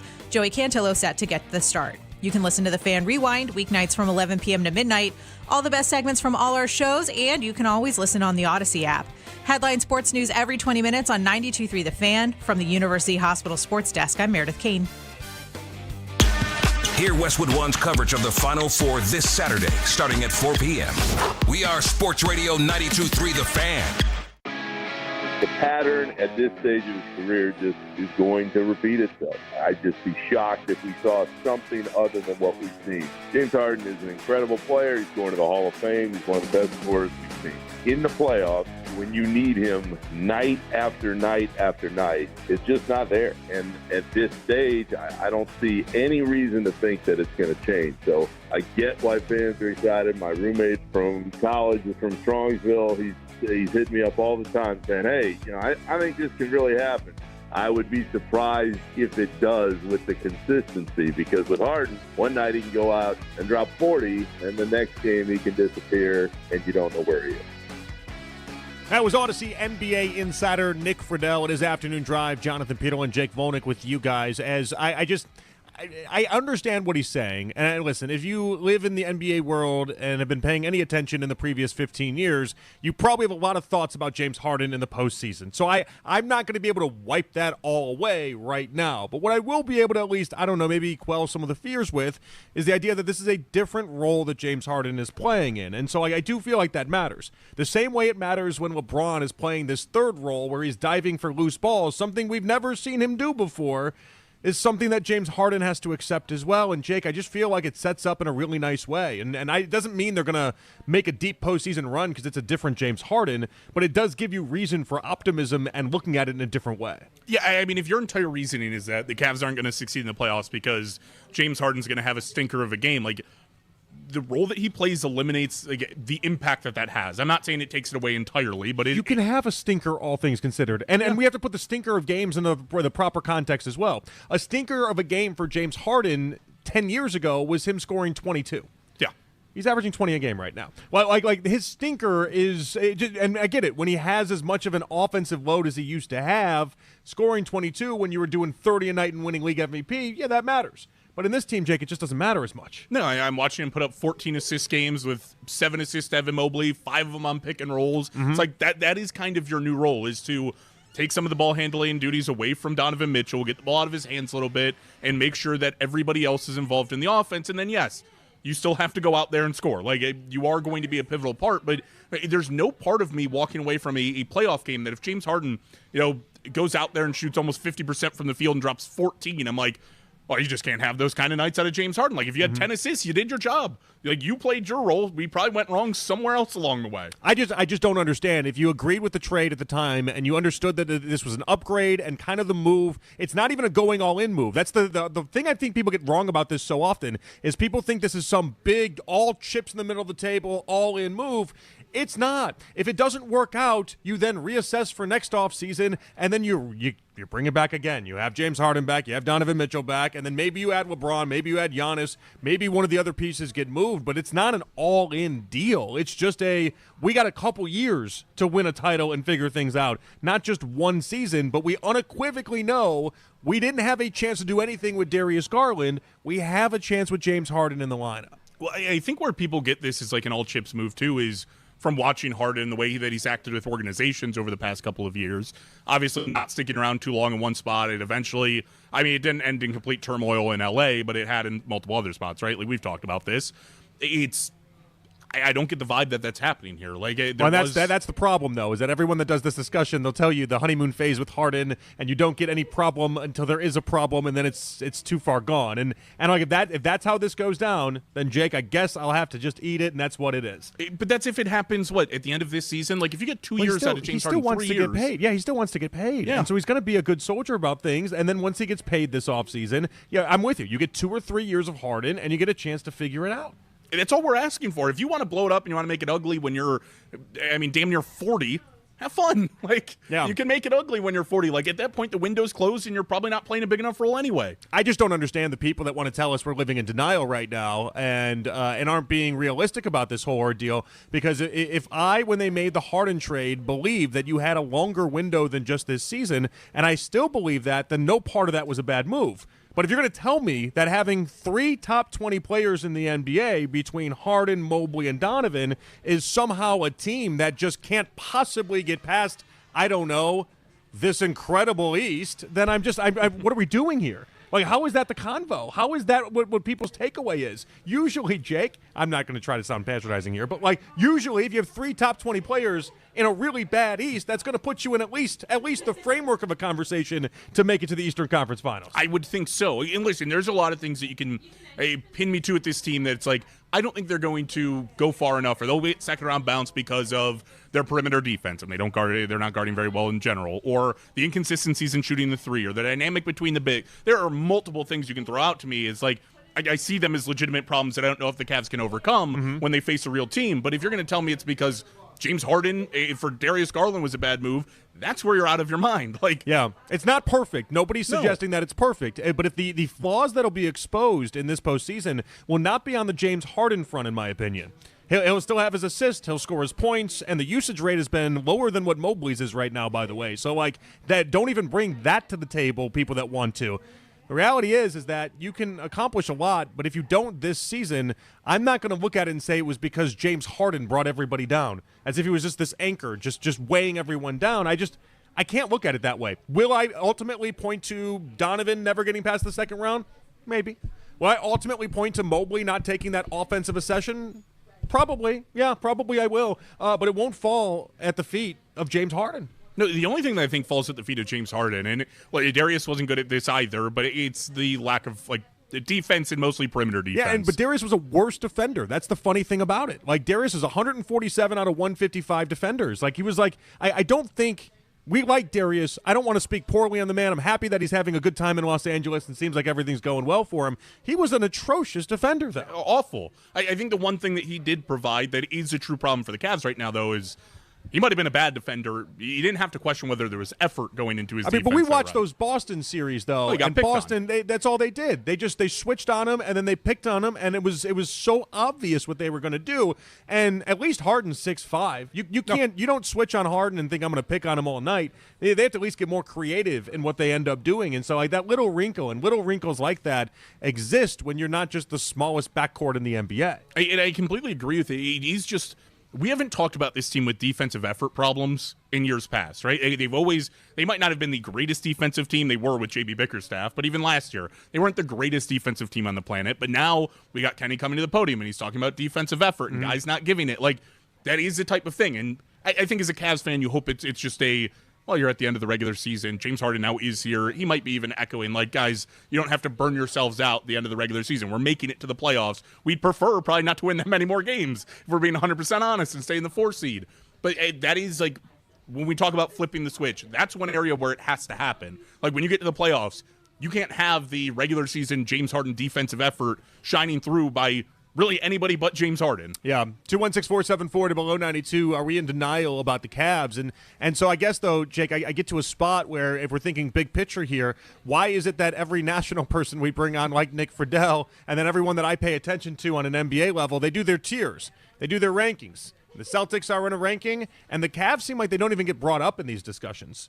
It's almost gotten to a level of being insulting the way that the Cavs don't get brought up in any of these discussions. And so I don't know. I don't know if I just in the instance of this convo, if I once again have my head buried in my sand because I want the Cavs to be a better team than they are. But I look at 3 top 20 players in the NBA on this roster, and I look at the way that they've been playing as of late. Yeah, you're losing on back-to-back nights. Everyone in the NBA loses on the second night of a back-to-back. Welcome to the gambling world, by the way, those that just got here. But like I'm not concerned about it. But it feels like a lot of other people around the NBA are. I don't really understand it. It's why I even posed a question to Nick, right? It's because it is insulting when I think the Cavs aren't even in that conversation. Because I look at Boston, and I fully agree that's one team I don't want to have to face in the East for as long as possible. It's also a team, like, forget about the Jason Tatum injury. They were losing to the Knicks. There was no question about it. I think he was down in whatever. It was the deciding game. The Knicks on 3 wins, and it was in the fourth quarter while they were already trailing. 3-1 they were going to lose. Yeah, that was the fourth game of that series. They were going to go down 3-1 when that injury happened. They were losing that series one way or another. Like, right. it did not feel like they were going to come back in that series. It would have been a miracle if they did. And now all of a sudden, the pieces changed out a little bit. I agree with some of the ancillary pieces. They got better. Again, still a lot of respect to the Celtics. But what made By the way, Friedel talking about the depth that they have. I have like the exact opposite take on the depth that they have for the Celtics these days. Yeah, I mean, don't get me It's wrong. not what they had 2 years ago. I mean, I look at some of the guys that step up for them, like Bailey Shiderman, and I'm like, I don't know why all of a sudden you just went for 15 points, but you did. And like, there's a respect for Joe Mazzulla there. But yeah, I'm not like scared of Bailey Shiderman eating me up in a playoff series. It's their starting lineup and a couple of guys off the bench if we're being generous. And that's really it. Like, I don't fear Boston. I respect them more than anybody else in the East, but there's no way they should be a tier or 2 tiers above where the Cavs stand right now. It's blasphemy. Well, I'm fine with that, though. That's the other part about that is I'm fine with that because I also think making it to the Eastern Conference Finals is a success of a season. And so, like, if we're talking about what they need to do this year, playing against Boston and losing in that series is not the end of the world to me. So I can allow one team, if it's Boston, to be this juggernaut. I agree with you. People have gone overboard, yes.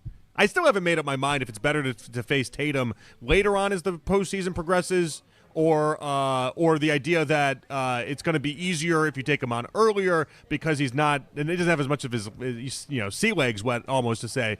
But I tend to think like the later on you face him, obviously it's better. That's why we talk about the 4 seed. That's an obvious statement. Yeah. But from a Tatum health standpoint, I find it interesting about when people want to take him on because I look at it like coming off this injury, the more miles he's got in those legs is only going to make him weaker. People think he's going to get stronger with that. I just disagree with it. I don't know why you'd get stronger coming off this injury 2 months later. It's a little bit of projection, right? Because I think he's gotten stronger since he came back. But he's also had nights where it looks like, what are you doing? Yeah. And so like he's not consistent enough at all. And I wonder if I wonder because he didn't get to come back to this at his own pace and his own rate. And I wonder if that's going to be something that lingers that people just aren't ready to talk about. By the way, the best Jason Tatum games we've seen, the 30-point one he had the other night, that was with Jaylen Brown not in the lineup. So, like, I don't want to turn this into like a Celtics segment. Right. But it is part of the reality that the Cavs have to face. When people talk about this Cavs team, Boston comes up, the Knicks come up, the Pistons come up, and I feel like the Cavs just kind of get left behind, and I don't really know why. He wasn't where we lived last year either. Like, I mean, there was still you got to go out and prove it. But I mean, it was because you were the 1 seed and you were winning a ton of regular season games. How many teams have disproven you have to be great in the regular season to do anything in the playoffs? And I get it. Like, there is still a hump there for the Cavs to get over. Like, you do still have to go prove this in the playoffs. And I understand that from the national perspective, too. Like, if you look at this team and go, well, we just watched them the last 3 years. Like, you guys watched the same thing, too, right? Mm-hmm. Yeah, we did. I mean, this isn't the same roster whatsoever. Like, I think this is when we talk about the Cavs not being physically or mentally tough, this is the best they've been in that category by far with the additions of guys like Keon Ellis, Dennis Schroeder, James Harden. They've improved in that area. So you can't bring that really back into the fold of being the end-all be-all. Like, I don't think that's where their pitfall is this year. Do you think they're holding back at all? So the one thing I've been wondering about is whether or not, LeBron's teams used to always do this. They'd hold back, and then everyone knew they'd just flip a switch, and then postseason they'd get serious, and they'd just play with their food constantly throughout regular season games. There's some ugliness to some of the games that we've watched with the Cavs. I don't get the impression that they're playing with their food, and I feel like that's where people get scared of. But, like, they might be. There's a reality that exists out there that Donovan Mitchell, this many years into it, is not taking, game 77 the same way he used to. No, I think that's part of the reality. I mean, I also think it's hard to play at your full ability. Like, what makes this conversation so difficult has also been the injuries, right? Leading in, they haven't been at full strength. Not only do they not know what that is, but certainly we don't know what that is. So yeah. Even if they were not playing with their food, it's like, well, I mean, if this team rolls out a basically fully healthy lineup to start game 1, it could be a completely different result and a completely different team we're looking at. Yeah, no. BP and Pepper Pike. What's up, BP? What's going on, BP? Hey, 2 of my favorite guys. How you guys doing? What's up, man? Hey, it's good to talk with you both. But, I've heard a lot of the national experts, even guys like Zach Harper. I think he's been on the show before. They're disrespecting the Cavs big time. They just don't believe the Cavs have what it takes for the playoffs. I don't think they love, like James Harden's playoff, history. They don't love like Jared Allen's playoff history of kind of flaming out with injuries. So, I'm also kind of skeptical myself. I mean, the Cavs, it seems like they're just sort of like, coasting through this season. They're resting guys on back-to-back nights, and, guys, they bang their knees, they hold them out for a month. I mean, I just want to see what's going to happen here in April and May. That's going to be the truth here. Are the Cavs just coasting? Are they really good? Or are they just not that great? And like all these NBA experts, the national guys are right that we just don't have what it takes come, April, May, and June. But that's, I want to see. Yeah, I just want to see what's the truth here? Are we kind of like a great team? Or are we just coasting and waiting like LeBron's team used to do? Or are we just not that great and these experts are right? So we'll see. The truth will come out in April and May. No doubt about it, and thank you, PP. But that's part of the problem I have is that there's this part of me that wants to yell at these insiders and be like, I don't think you're right, and I don't know why you're not giving this more attention. But then ultimately, if the Cavs do flame out, I'll be the one with the egg on my face. I'll be the one that has to be like, all right, I didn't. The canary in the coal mine was happening. I didn't pay attention to it. I feel like that's almost everybody's reaction right now, though, is that the Cavs aren't getting enough respect, and listen, the insiders obviously do a very good job, but at the same time, everybody here is the one watching the Cavs night in and night out. Insiders only have so many games, so much time they devote. Mm-hmm. They're not watching every game of the Cavs. You see more on an average basis than the insider does. Correct, and I think that's part of what's making this so infuriating to myself. All right, 216-474-0092. We're coming back. Are the Raiders handling Fernando Mendoza the right way? That and more. It's Afternoon Drive. It's Jonathan Peterlin, Jake Volnick. We're at the Rally House downtown. Come on by. We'll be here until 7. We're here on The Fan.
if you could drive a cake. Hybrids from Hyundai. It's the best of both worlds. Visit HyundaiUSA.com or call 562-314-4603 for more details.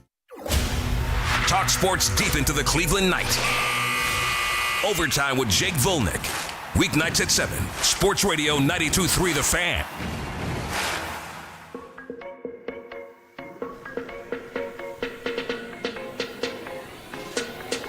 You can listen to The Fan anytime, anywhere on the free Odyssey app or by telling your smart speaker to play 92.3 The Fan. And now you can find 92.3 The Fan on YouTube, including The Ken Carmen Show with Anthony Lima from 6 to 10 a.m., Baskin and Phelps, 10 a.m. to 2 p.m., and Afternoon Drive with Nick Wilson and Jonathan Peterlin from 2 to 7 p.m., all live each and every weekday on the 92.3 The Fan YouTube channel. Subscribe to our channel for free and watch all the best content from your favorite shows on The Fan, live and on demand now. All right, back at it here on The Fan. It is Afternoon Drive. Jonathan Peterlin, Jake Volnick with you guys. Connor Rogers joining us at 4:20. We'll get into a lot of NFL that's coming up next hour or so. But, Jake, I don't know if you've seen or not. LeBron James is going on all my little golf YouTube shows. My little golf YouTube shows. I shouldn't put it that way. Bob Does Sports is the one that he's on today, and that one came out at 1. And this is a weird moment for me because I've been pretty vocal about my like of YouTube golf videos. I love golf in general, but I also love the YouTube golf video world. And to see LeBron go on here is absolutely insane. And some of the clips that are coming off, he's treating it like a real interview. He's bashing the city of Memphis and anything to do in Memphis, which is just, I get it. I get it, LeBron. I've been there a couple times. Street's fun. The Peabody's great with the Ducks, but that's not the greatest city I've ever been to. There's been better, but I love this, and I don't know if I'm just in this little silo with myself, just loving everything that's coming out right now. No, I haven't seen any of it. I'm not in the YouTube golf world, but this is something. Yeah, will this cross over to you? Yes. Bob Does Sports interviewing LeBron James. Yes, yeah, I'm 100%. I mean, it feels like that's going to be not only just an entertaining, but it's going to be a fun interview too. That is the right person to pair him with, where you get a little bit of the side of Goofy, but then also probably good nuggets out of LeBron too, where it's probably worth listening. I think it's just LeBron's love of golf that has seeped over, and anyone that thought this was kind of a joke, and he's doing swings on the timeouts of NBA games and the little things that, and Bronny's been involved in some of these YouTube golf stuff. He's hooked in a way that I find to be so fascinating, coming from someone that's also hooked on golf, and the idea that now maybe LeBron and I, maybe we're more relatable than I once thought, Jake. Yeah, I still don't have that relation, but you got it. Maybe, just maybe, if LeBron and I ever cross paths, I would not ask him about the 2016 NBA Finals. I would not ask him about any of the other nonsense. It'd be like, all right, let's talk YouTube golf. How good is Bob Does Sports? You probably have a better chance of a really good conversation doing that than talking about the 2016 NBA Finals. Oh, definitely. Everybody probably talks about especially around here, talks to him about the 2016 NBA Finals. If you walk up to him and you're like, Bob Does Sports, huh? He's probably going to be like, now here's a conversation I'm not used to having. Well, that's what's so funny to me about this is that LeBron has never been someone to invest himself into other properties, and he doesn't really do this, right? I've heard stories about friends I have in the business that when LeBron is going to retweet or quote tweet something that you've done, or even a story you've done on LeBron, you hear from 30,000 people telling you, all right, he's going to do it now. It's going to happen at 5 o'clock. It's going to be today. It's going to be this, and this. He's so controlled, and that YouTube world is so uncontrolled that the dynamic there is interesting to me. And the idea that he's letting himself be as open about this whole ordeal, I also find incredibly just interesting. And I don't know what's going to happen with LeBron in the upcoming couple of years, but I think this is a good development for LeBron. I'm talking face of the league and guy that people care about for the next 50 years. He's doing things that until recently we'd never seen MJ do. MJ now does all the NASCAR stuff, and he does all these fishing quests that he has, and he puts himself out there in the way in the past year, the NBC stuff that we just never saw MJ do. And for 20 years, MJ just existed as almost this mythological character. LeBron has always done interviews, and LeBron's always done his own podcast with Steve Nash, but LeBron hasn't really shown us another interest this way, and I like this. I think this is a good development. Yeah, I mean, the more, obviously nobody has any fears, same with MJ, of what was going to happen to them post-career. They're going to be successful individuals, in the business world. LeBron's not going to, obviously, run out of money, but he's going to continue to make a lot of it, but to stay inside of the media world, to keep your face popping up, to remind people that you exist, yeah, it's a good thing. Golf's not going anywhere. I mean, it's going to be here. If anything, it's in a lot of ways on that scene growing. So he's probably entering himself into a really good portion of I stay doing what I love and stay in front of people where I'm going to control a lot of the narrative about me, which we know. Well, but what I love about it though is that, and Bob Does Sports is one of the bigger golf channels for people that are basically 45 years and younger. I would say maybe even 40 years and younger. But the main demographic, I don't know, it's people your age more than it is people my age. I'm 36. I'm about to turn 37 in about 20-something days. There's a lot of friends I have that also watch Bob Does Sports. But, like, the idea that LeBron cares about what the younger generation thinks about him, and also while does these like, hobbies that make him very human. Like, I can't believe LeBron is putting his golf swing out on video. Like, that just seems crazy to me that he's even allowing that this early on into him trying his golf tenure and him trying to be a golfer. Is it still ugly? It's got to be ugly. Okay. There's no way it looks good. I mean, I saw the early ones, and they weren't pretty. There's no way it looks good. I remember talking to Danny Cunningham like a year or so ago, because he was telling the story about how he was like the pair behind LeBron, or he was going to be the pair behind LeBron, and he turned it down one day at this club that he was going to go to, but his buddies all still went, and they were like, again, they're like behind LeBron, and I was like, you get video of that, and you just set the world on fire, And then like a couple weeks later, video did come out of LeBron swinging, and it was awful. Just awful. For as athletic of a human as he is, like, golf doesn't work that way. Some guys can translate, but for the most part, you don't really translate from being an athletic human to then having this great golf swing. Golf takes time. That's just how this works. And so I would imagine LeBron's swing is going to be horrendous. I'll watch it later on tonight. I imagine it's still wrecked, but I'm fascinated to watch. I mean, if nothing else, you'll get to sit there and laugh at LeBron and probably think that you have a better swing than LeBron does. Without question, I'm going to think I have a better swing than LeBron. I can't even. That's not even debatable. I don't know what he drives, but I imagine there's a chance he's got you beat in that department. Not even debatable. But you don't think so? That LeBron could outdrive you? No, not happening. Okay. I don't even think that's a cocky thing to say. I mean, listen, I'm not in the golf world. Mac's ears perked up, but like for the amount that I've just been playing longer than him is essentially what that comes down to.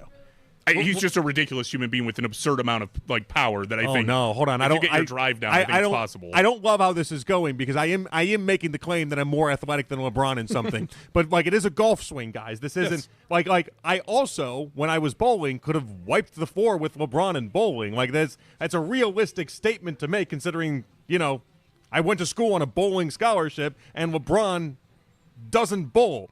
Like, he's been golfing for a year. No, I'm not debating whether or not you could put up a lower score. I think you could put up a lower score than him on the course. That's what I lower equate, score, like, out drive, basically anything involving a golf ball. I would imagine I would be better at LeBron at. So like, this is like if you just where could roll or ball faster down the lane, LeBron might have you beat because he's just a ridiculously powerful human being. Where this changes though is the idea that LeBron's going to have the best training imaginable. He's going to have, like, he'll hire Hank Haney, Tiger's old coach, and he'll be, like, within a year's time, LeBron, this conversation will completely shift. Within a year's time, I mean, I'm talking, like, best access, unlimited time, in a weird sense of everything that we've talked about. LeBron's got more hours in a day than I do to dedicate to golfing. I have two kids that are under 3.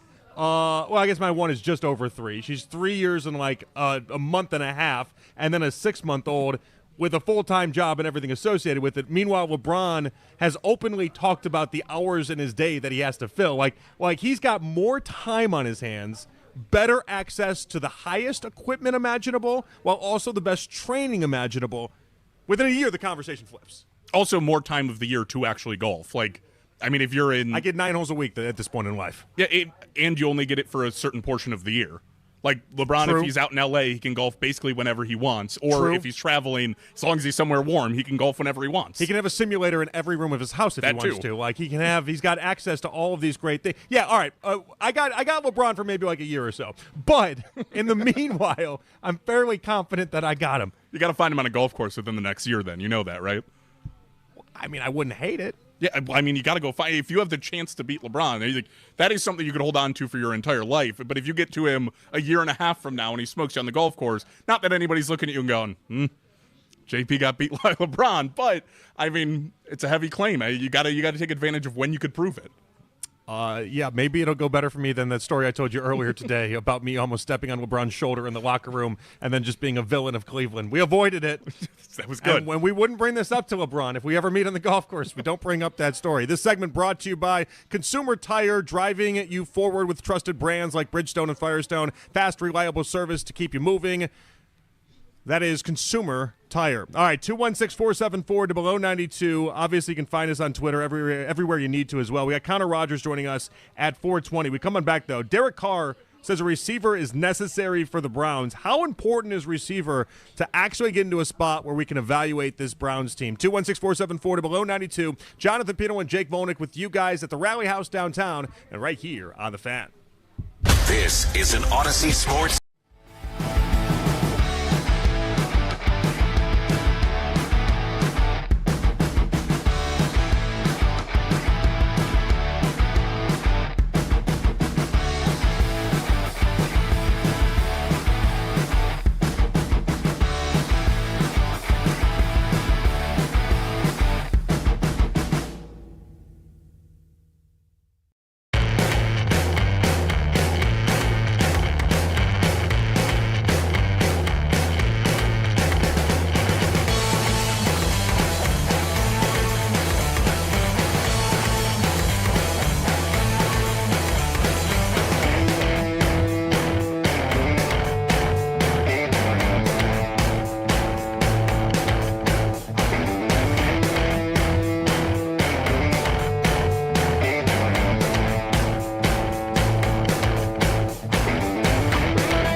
from our shows each and every weekday. That's 92.3 The Fan on YouTube. Headline sports news every 20 minutes on 92.3 The Fan. From the University Hospital Sports Desk, I'm Meredith Kane. No, the podcast isn't dead. It's just moved to the Ken Carmen Show with Anthony Lima feed on the free Odyssey app. Of course, the emerging podcast scene is also brought to you by Extend Technologies.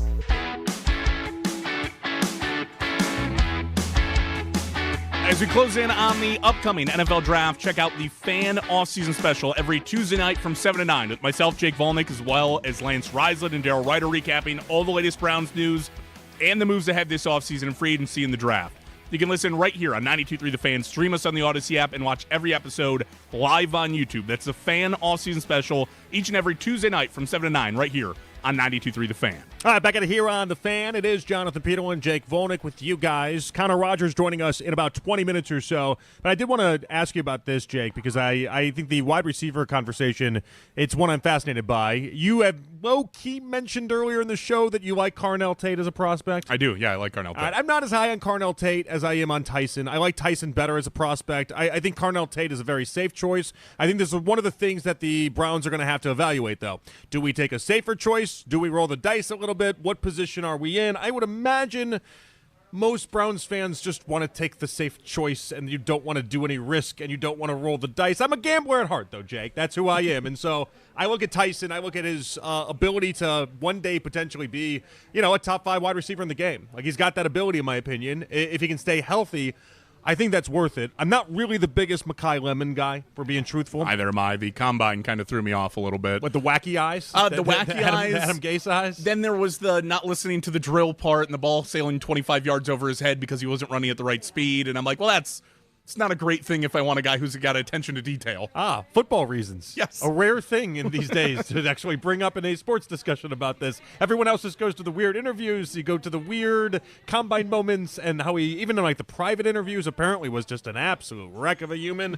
But no, you actually brought football reasons to the table. The crazy eyes didn't help, but yeah, I'm going to go with the football reasons. My football reasons for him is he just plays primarily in the slot, and that's fine. I'm all right with that. But at number 6 overall, we got other options. We can do other things. But anyway, Derek Carr was on with his brother, David Carr. They have a podcast, I guess. And he was saying a receiver is necessary for the Browns. Here we go. Cleveland Browns, we're at number 6 on clock. Look what do we need? We need a receiver. I would love to go offensive line here. I really would. But how do I not take Carnell Tate when he's in my backyard at Columbus? You got so many people just cruising down the road to see you now. You know how many Tate jerseys are going to be sold in Brown Stadium? There might already be some. Give us Carnell Tate. That's a great pick. Out of Ohio State. That's what the Cleveland Browns have been needing for a while now. That's right. I walk around training camp, and that's all they're talking about. We need a guy. We need a guy. We got him, you guys. got your guy. We got him. Right in your own backyard. I can't tell if I loved or hated that clip. Would I listen to that show, or would I despise that show? That was like an agree fest, but then it also was like they were low-key hype men. I'm not sure about that one. Does Stephen Carr have a Southern accent? I think he's got a little. He always has. Yeah, okay. He always has. Yeah. That goes back to that Raiders press conference where he was like crying and really emotional, but then it was kind of inspiring in a weird way as well.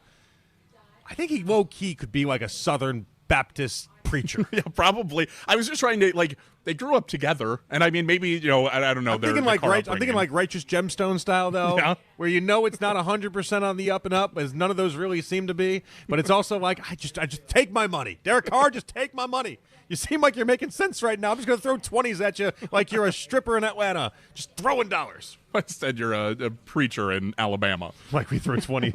Like we throw 20s. Huh? I said, but instead he's a preacher in Alabama. Well, I don't know. Take it for whatever it's worth. But I do want to know, how important is receiver to evaluate this team? Like when we first started talking about Shedeur Sanders in 2026, one of the reasons why I said take a receiver, take an offensive lineman, I was trying to give gifts to Shedeur Sanders. That's the main point. I was trying to help out the 2026 team.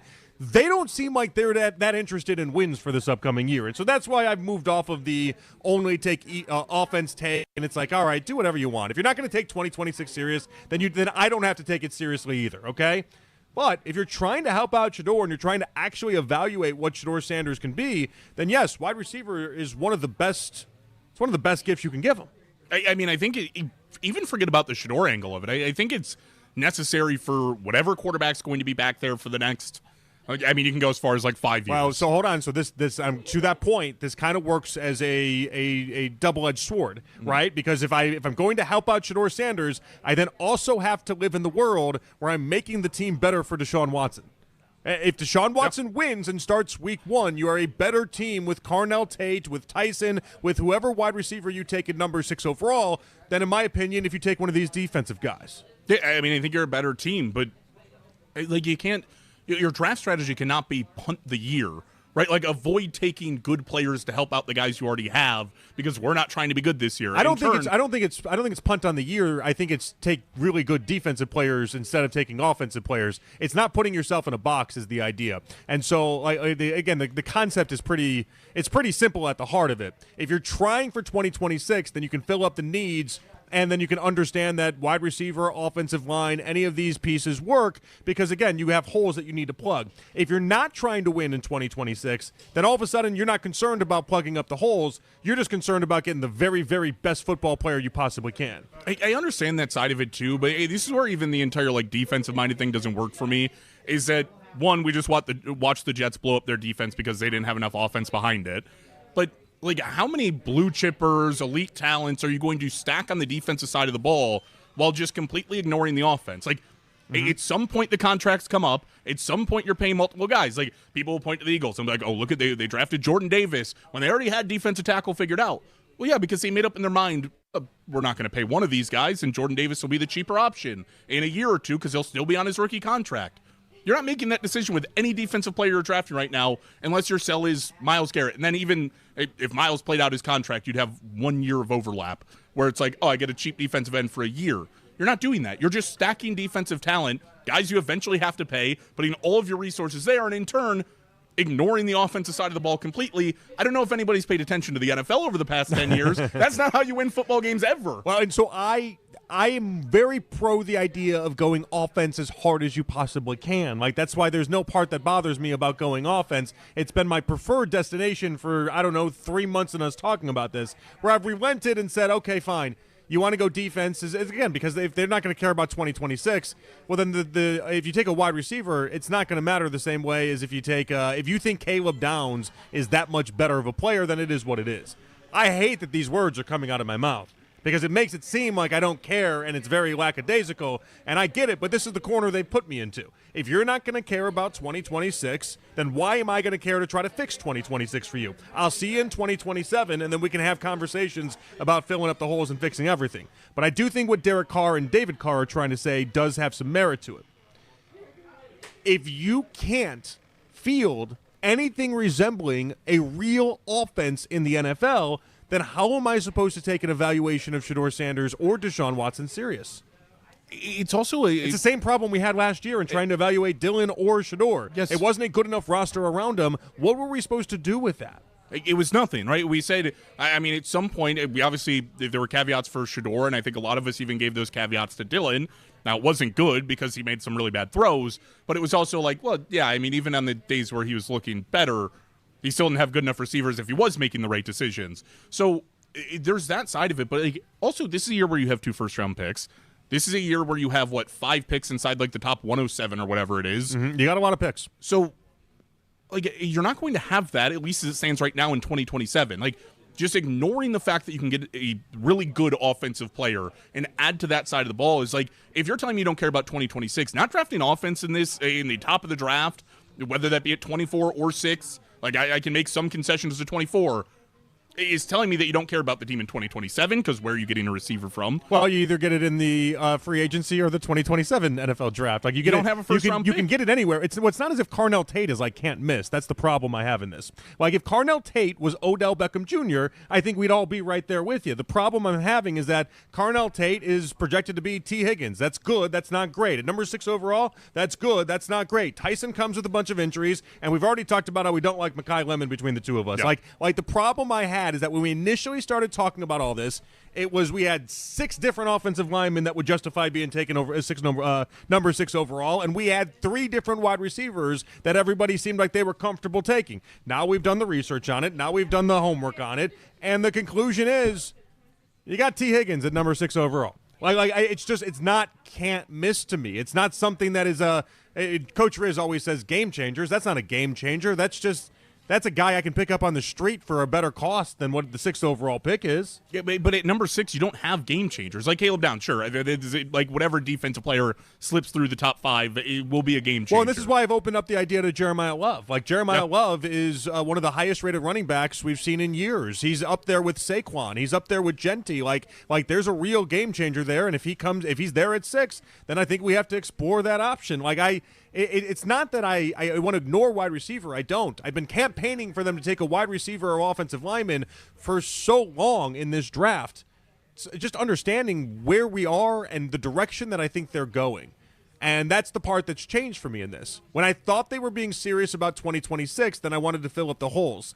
Now that I think they're serious about 2027 and taking a quarterback there, and really reality is then you're not really off and running until 2028 or 2029, right? Then we're not really in that much of a hurry. Now, where this sucks, and this part of the conversation stinks, is that it does not give Shedeur Sanders a true chance if you don't take a wide receiver because they haven't signed anybody else and there's nobody else out there that would help shape this. And so that part is obviously a big blow to me. And then even within Deshaun, I don't want to give Deshaun a great chance to have success.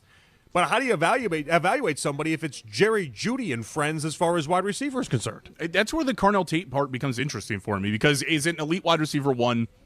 No, probably not, right? I mean, we can say T. Higgins. I don't know that the ceiling for Carnell Tate is legitimately T. Higgins. He gets comped to T. Higgins. It's like what do you think it is? The ceiling? Yeah. I mean, I think it's a wide receiver 1 in the NFL. I think it's a top 20 to 25 wide receiver. I was trying to see if it varied differently than like what I think because I don't think we're too far off there. And like if you were to tell me you think he's a top 5 wide receiver or something, then that's a different conversation. Yeah. You know, like again, this is part of the problem is that in my own interpretation of Carnell Tate, I like him. I don't see anyone that is going to be top 5 one day. I don't see anybody that's going to be top 10 one day. And so it's like you're just riding that fine line is all that ends up being. I mean, it's still a good receiver. Like we've watched. I mean, take a look at the Denver Broncos, who are a fine offense this year.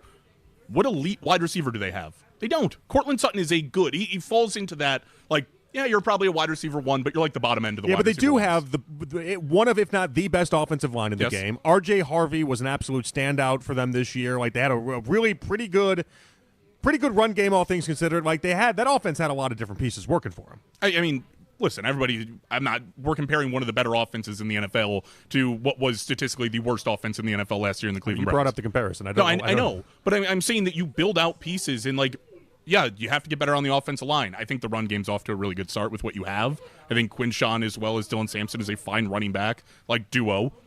But if I go out there and you want more evaluation, any attention off of Jerry Jeudy. If you take Carnell Tate, that is some attention off of Jerry Jeudy, even if they were equals. And you looked at them as, Carnell Tate's just a wide receiver too. He unquestionably helps. Yeah. That's not the debate. He unquestionably helps. It's just is now the time that you have to do that. Is now the time where you're looking at it and saying, in order to make sure I can properly evaluate 2026, I need something more than Jerry Jeudy. And I think that's where I agree with David and Derek Carr is that you need to have better than Jerry Jeudy if you want a proper evaluation. But the part that makes this two different conversations is the idea that I can tell you I need that for a proper evaluation. I can also tell you that I don't think the Browns care. I just don't think they care. I wish they did. I don't think they care about 2026 the way you and I care about 2026. And so if I'm not convinced that they care about what happens to Shedeur Sanders or what happens to Deshaun Watson, and they're looking at this as a free roll of sorts, and if they can overcome all the obstacles, then we really have something. But we're not going to really help them out in the meanwhile. Well, then they're not going to be forced to do that. They're not going to take that. They're going to work. They'll just set it aside until they have to. I just think it's such a risk to not. You have a guy there, you're not going to take him. Like I think you're setting yourself up to be, even if you're drafting a quarterback in the first round next year, you're setting him up for failure too. Like let's not act like Deshaun's not going to be on the roster. The money implications are still very real. Like it's not like the roster, the dead cap hit just went away. It's still in the 50 millions in 2027, if not slightly higher than that. So it's not like you can just go and be like, oh, we're going to trade for a wide receiver 1. No, the money still exists. Yeah, but the way they think, I almost wonder if they think to themselves, like, all right, Harold Fannin was a third-round pick. We're going to take a wide receiver at 24 in Concepcion, and that's going to end up being what we do, you know? Or we're going to take a wide receiver at 24 and 39, and that's how we're going to clear it up. I would tell them they have developmental problems that they've not been able to prove to me. They know what they're doing with wide receivers. but it's at least a worthwhile discussion, and it's interesting how it all kind of unfolds. All right, 216-474-0092. We'll get back to that a little bit later on. I do want to ask about what exactly Connor Rogers thinks when it comes to whether or not Carnell Tate is good enough for the 6th overall pick, whether or not we should be thinking more about Jeremiah Love. He'll join us when we come on back. It's Afternoon Drive. Jonathan Peterlin, Jake Volnick with you guys right here on The Fan. But first, a reminder, guys, let me tell you where we're at today. We're at the Rally House. We're downtown, the Gateway location, 810 Huron Road East. $100 Rally House gift cards is going to be given away to 4 different lucky customers. The first 100 customers through the doors are going to receive a Rally House opening day scratcher ticket. What that means is you're going to receive up to 40% off the next baseball purchase that you have. We are here until 7. A lot of fans coming in and out. We're having a lot of convos with all you guys that are coming in and out as well. So we want to see you. Come on by. We're here until 7. Level up your fandom at one of our local stores at rallyhouse.com. That's rallyhouse.com. There's a difference between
and Young, Keller Williams Metropolitan. Take advantage of the Young team's instant offer. Contact the Young team, meet with one of their specialists, have a cash offer in hand in as little as 48 hours. Google the Young team and start packing. Sign up to be a part of the fan club. Download the free Odyssey app and follow 92.3 The Fan to get all of the best audio and best stories sent straight to your inbox. 92.3thefan.com.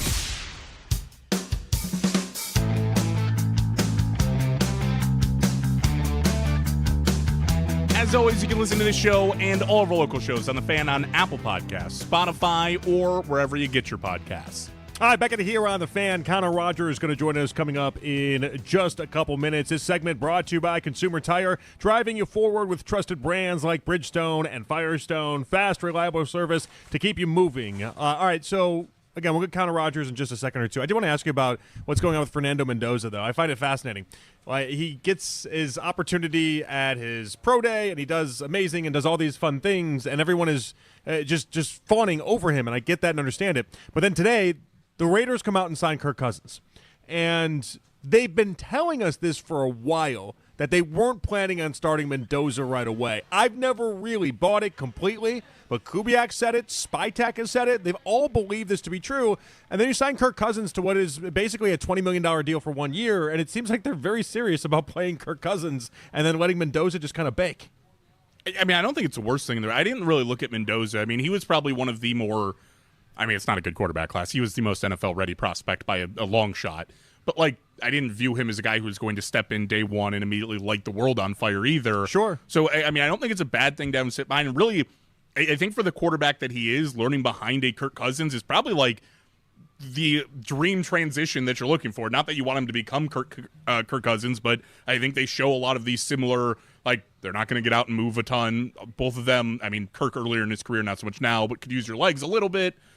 But it kind of fits everything I think that you want him to be, and I think is a guy who's going to fill that mentor role while still going, I'm going to hold on to this job as long as I possibly can. I just think it's a really hard spot to put a fan base in. And I understand. The Chiefs did it with Patrick Mahomes. Why did they do it with Patrick Mahomes? Because they had Alex Smith winning double-digit games. You had there was excitement there already, and there was something you could sell to the fans and sell to the franchise that they were going in the right direction. Meanwhile, if you do this with Fernando Mendoza, I mean, I'm looking at it what are you going to do? Win 7 games with Kirk Cousins and then tell everyone, but a better year is coming behind it. I am very much a throw a quarterback into the deep end of the pool and let him figure it out. You're not going to hurt him. I promise you're not going to wreck him. He's not Josh Rosen. The one guy that everyone says you're wrecked, that's fine. He's not Josh Rosen. I'd look at him more like Josh Allen, where you throw him out there for the first 2 years, Josh Allen absolutely sucked at football. It wasn't good, wasn't pretty. No. What happened year 3? Took off with Brian Dable. And that to me is how this whole thing should go. Let him learn. Let him figure things out. And Kirk Cousins, I get the relationship he had with Kubiak in Minnesota for so many years. They feel like they can do this. I just think it's the wrong way to go about it. I just do. I don't dislike it. I also think it more probably mirrors what the Patriots did with but even with that, what was that? That was 4 games of Jacoby Brissett? Yeah, was it 4? I thought he had a couple more, but it wasn't far off that. That's not what they're promising Kirk Cousins with $20 million in this setup. No. And so, there's a little bit of a divide. I don't hate. You want to bring the Drake May convo into it. I don't hate that. It doesn't make make sense to me to be all right, 4 games, as if you're going to learn a bunch in 4 games. But at least you're telling them we're going to get you some real reps year 1, and we're going to have you out there. I don't know what you're doing in the situation that Mendoza's in and the situation the Raiders are in to say we have this guy that is very pro-ready and is going to be able to step in week 1. No, psych, here's Kirk Cousins for $20 million. Yeah, I mean, I also view it as okay, so even if, let's say, it's 8 games, right?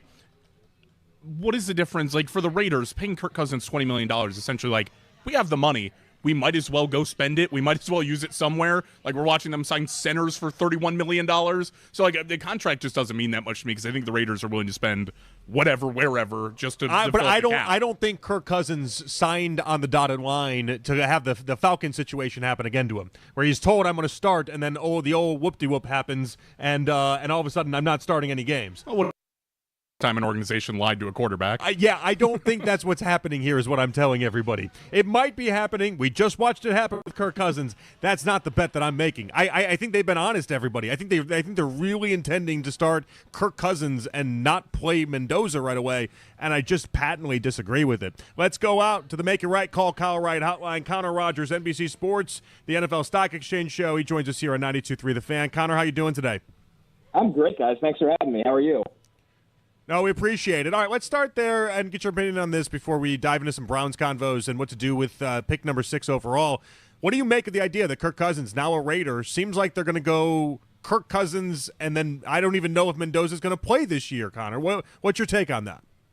Oh, man, I would think that's a giant mistake, honestly. I would go into camp with, and who knows what they told Cousins and ultimately how he feels at this stage of his career, if he's ready to accept that second life of a quarterback position where it's like, I'm going to be the older mentor, I'm going to be the veteran, and when somebody gets hurt or somebody needs a breather, I'm ready to go.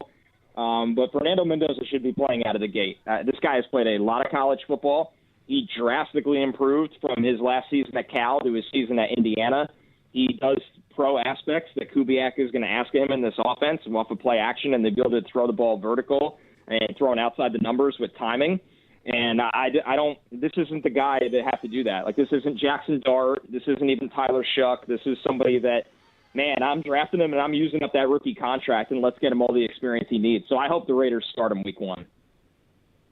All right, well, while we're on the conversation of quarterbacks, a lot of buzz surrounding the Browns and Ty Simpson.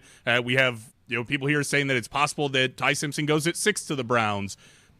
Is that something that you would believe that the Browns are actually interested? And Connor laughed. You hear that? I heard the laugh. I heard the laugh, and I like the laugh. But is it something that you see as like reasonable for the Browns to actually like him, and does it make sense for their situation in your eyes? It's okay to like him and even draft him. You got to know how to play the board, and I don't have the feel that Ty Simpson is going to be.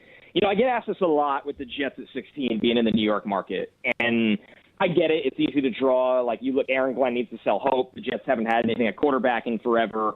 But at the end of the day, you still got to assign grades to these guys and projections. And, I look at Ty Simpson. I think the high-end outcome of Ty Simpson is a Bo Nix level quarterback. That'd be great, right? You take Ty Simpson in this draft, and he turns into Bo Nix down the line, and, you can win games with him. He's not going to move the needle for you as a top 5 to 8 quarterback in the league. But that's a high-end outcome, guys. I mean, and I don't see that player going in the top 20 picks of this draft. Like, the Browns don't need to do that at 6. They can get a really dang good player at 6. And the Browns could get a really dang good player at 24.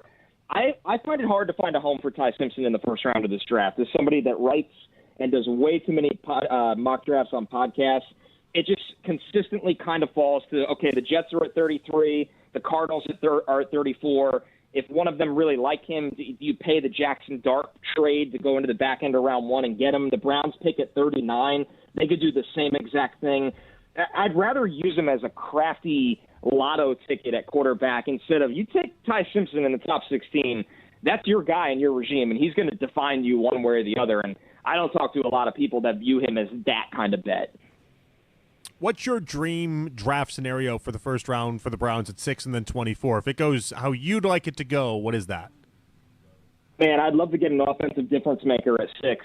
How they stack that up between, I would imagine, Carnell Tate and Jordan Tyson. Tyson, it's always going to come back to the health. If he didn't have that, he would be, I think, the consensus top receiver in this draft. But that's a fair concern where, you take Carnell Tate and maybe you just feel good about that kind of pick where you sit there and go, we know he's going to be healthy.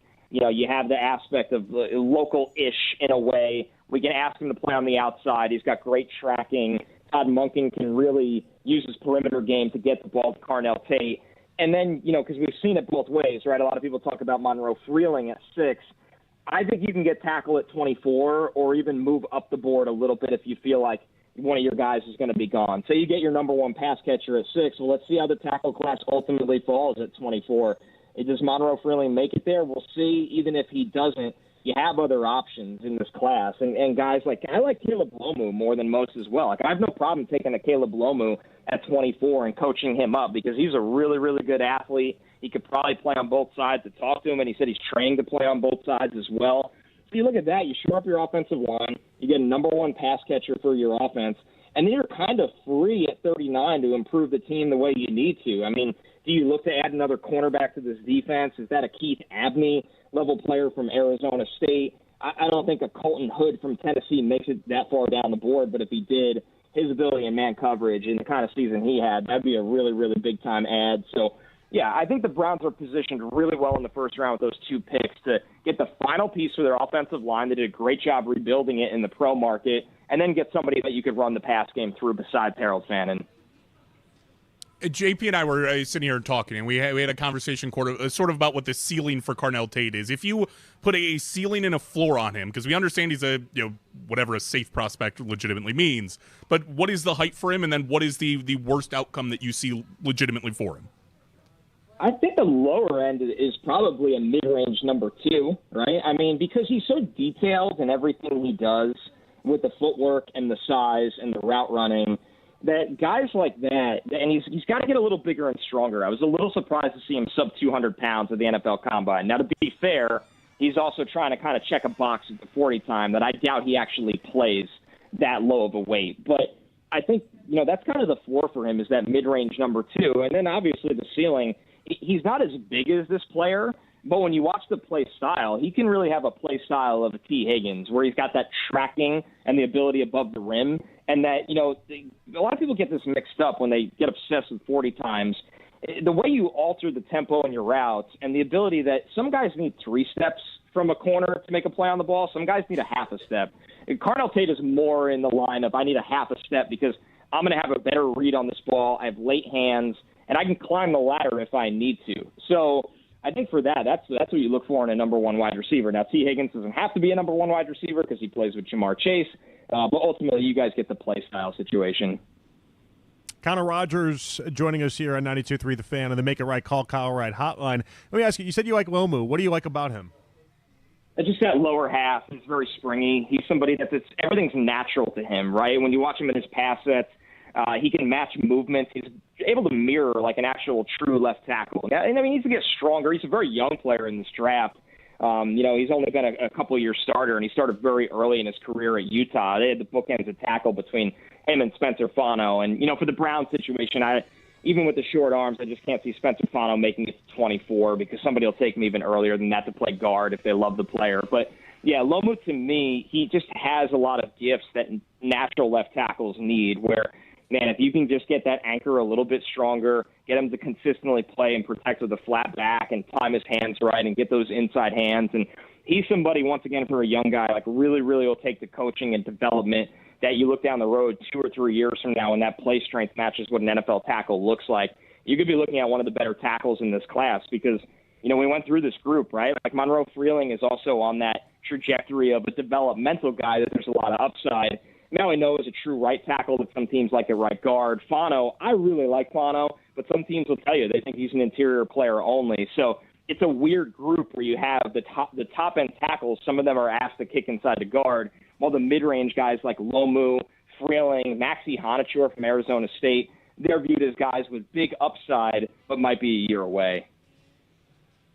I'm going to take it back to receiver for just a second because I think that a lot of people got wrapped up early on in this thing with the top 3 type of receivers.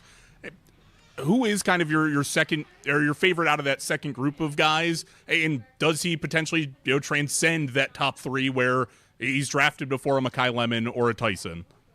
I have Omar Cooper Jr. over Mekhi Lemon, and I know that's not popular, but this comes down to me for just the physicality and speed. And Mekhi Lemon's a good player. He's a bit of a slot-only player for me, and, a smaller wide receiver that's not really fast that has to play in the slot. That's not going to be for everybody, and that's okay. He can still be a really valuable possession player. He's fearless over the middle of the field. He catches everything. But with Omar Cooper, you watch his ability with the ball in his hands, his ability to create explosive plays after the catch, and he'll run slants and shallow crossers over the middle of the field and break multiple tackles. But he's also got the body control and that acrobat nature to, once again, kind of climb the ladder, the hang time, and make plays on the outside as well. He doesn't have to play the slot for you. He's got the 4-4 wheels, the concentration, and once again, a bigger body as well. Not that much bigger than Lemon, but he's a bigger, faster player. So I think that's why Omar Cooper, you once again, like you'd love to make it to the Browns at 24, but you hear a lot of chatter about the Jets at 16, the Panthers at 19, where he can come off the board in front of them. And then, Denzel Boston is kind of in this group as well because of the size. He's just physically imposing. Washington's offense used him in a variety of ways. Like if the Browns instead sat there and were like, we think Spencer Fano could play left tackle, we're going to take him at 6 because we value the offensive line. And we couldn't we didn't take Carnell Tate at 6. We'll take Denzel Boston at 24. He's bigger. I mean, he's a bigger player. He's not as polished in terms of the detailed footwork, but he makes plays all over the field. So that's what I'm so fascinated with Cleveland is we kind of know, at least I feel like I have a good feel of what they need, but how do they view the class of when to take those guys? Is there a quarterback in like the second or third or maybe even fourth round you think the Browns should be interested in? We spend so much time talking about is it Ty Simpson or not, but like the reality is they're taking a quarterback in this draft class and likely be someone in the second, third, or fourth round as just more of a flyer. Yeah, I don't love this group, honestly. It reminds me a little bit of the Kenny Pickett year where, not in the same sense that like we actually have a top guy. Take Mendoza out of the picture though, right? Ty Simpson will probably go late 20s to early 30s, and then we might just be sitting there a really, really long time. Garrett Nussmeier, if he made it to the fourth round, the Browns should take a flyer on him, right? I think the film in 2024 showed a guy that really had it between the ears, bigger arm than his size would indicate, and then he gets hurt in 2025, and he makes bad decisions, and he's not a great athlete. Like the foot speed is kind of mediocre. You look at Carson Beck, more of a point guard now. Carson Beck at Georgia had this power arm, but he's had the UCL surgery on the throwing elbow that, now he has more of an average and middling arm, but he's become a smarter player as well, where he just knows how to distribute the ball, but more of a guy that you can win with, not a guy that kind of pulls the trailer and wins you games.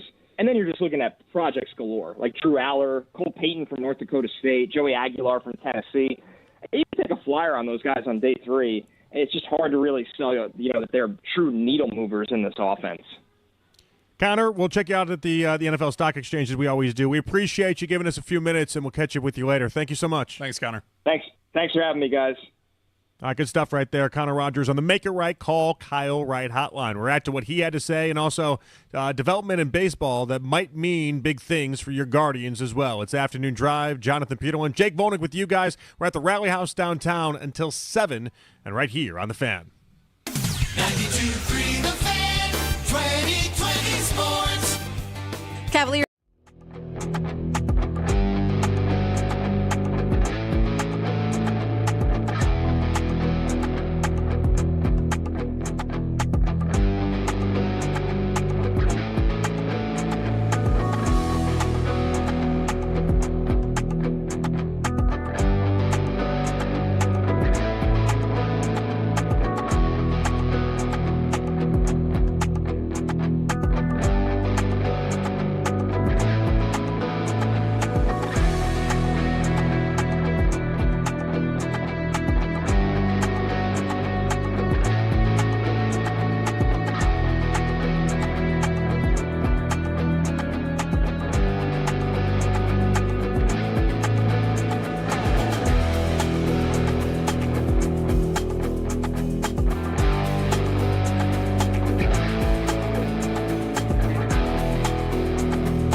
$1 million in funding in as fast as 24 hours. No collateral, no prepayment penalties, no red tape. Apply today with no cost or obligation at lendseek.com. That's LENDSEEK.com. Can the Guardians three-peat as Central Division champs? Talk about the Guardians anytime you want. We are Sports Radio 92.3 The Fan. I'd love to get an offensive difference maker at 6.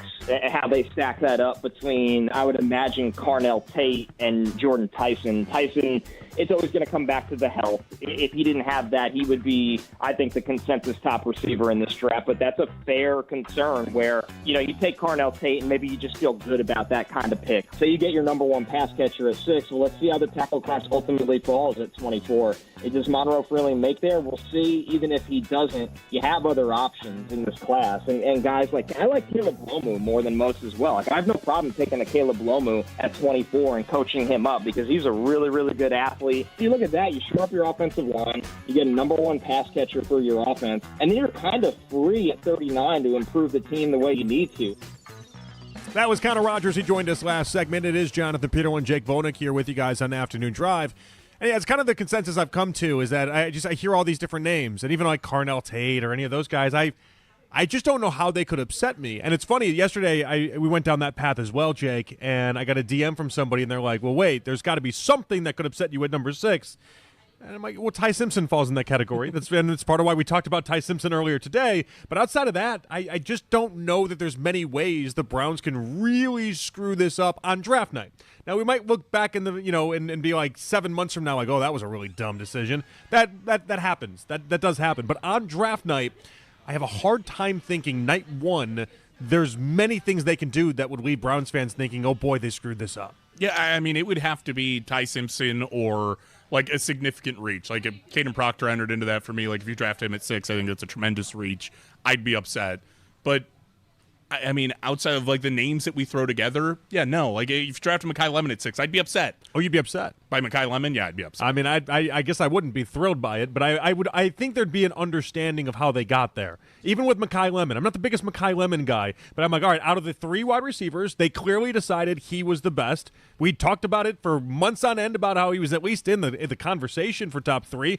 I would hold their feet to flame. I would be like, all right, you better get that right. But I'll do that if they pick Carnell Tate as well. No. I'm like, there's no free passes because he went to Ohio State, and a lot of people talk about him going number 6 overall and is the best out of that class. And no free passes there. I got to hold your feet to fire there. No, yeah, I do think it's a more understandable pick for a lot of people, like a Carnell Tate. Like you see it working out a lot more than you see a Mekhi Lemon. Like if you take Mekhi Lemon, you better be awesome. Like you better outplay the other 2 guys because I think both Tyson and Tate are probably more consensus than he is. This segment brought to you by AJ Rocco's on Huron in downtown Cleveland between Progressive Field and Rocket Arena. Downtown Cleveland's happy hour and pregame spot. Head on over to AJ Rocco's. All right, we had a little bit of baseball news I want to get to. We got the league coming up in about 10 minutes or so.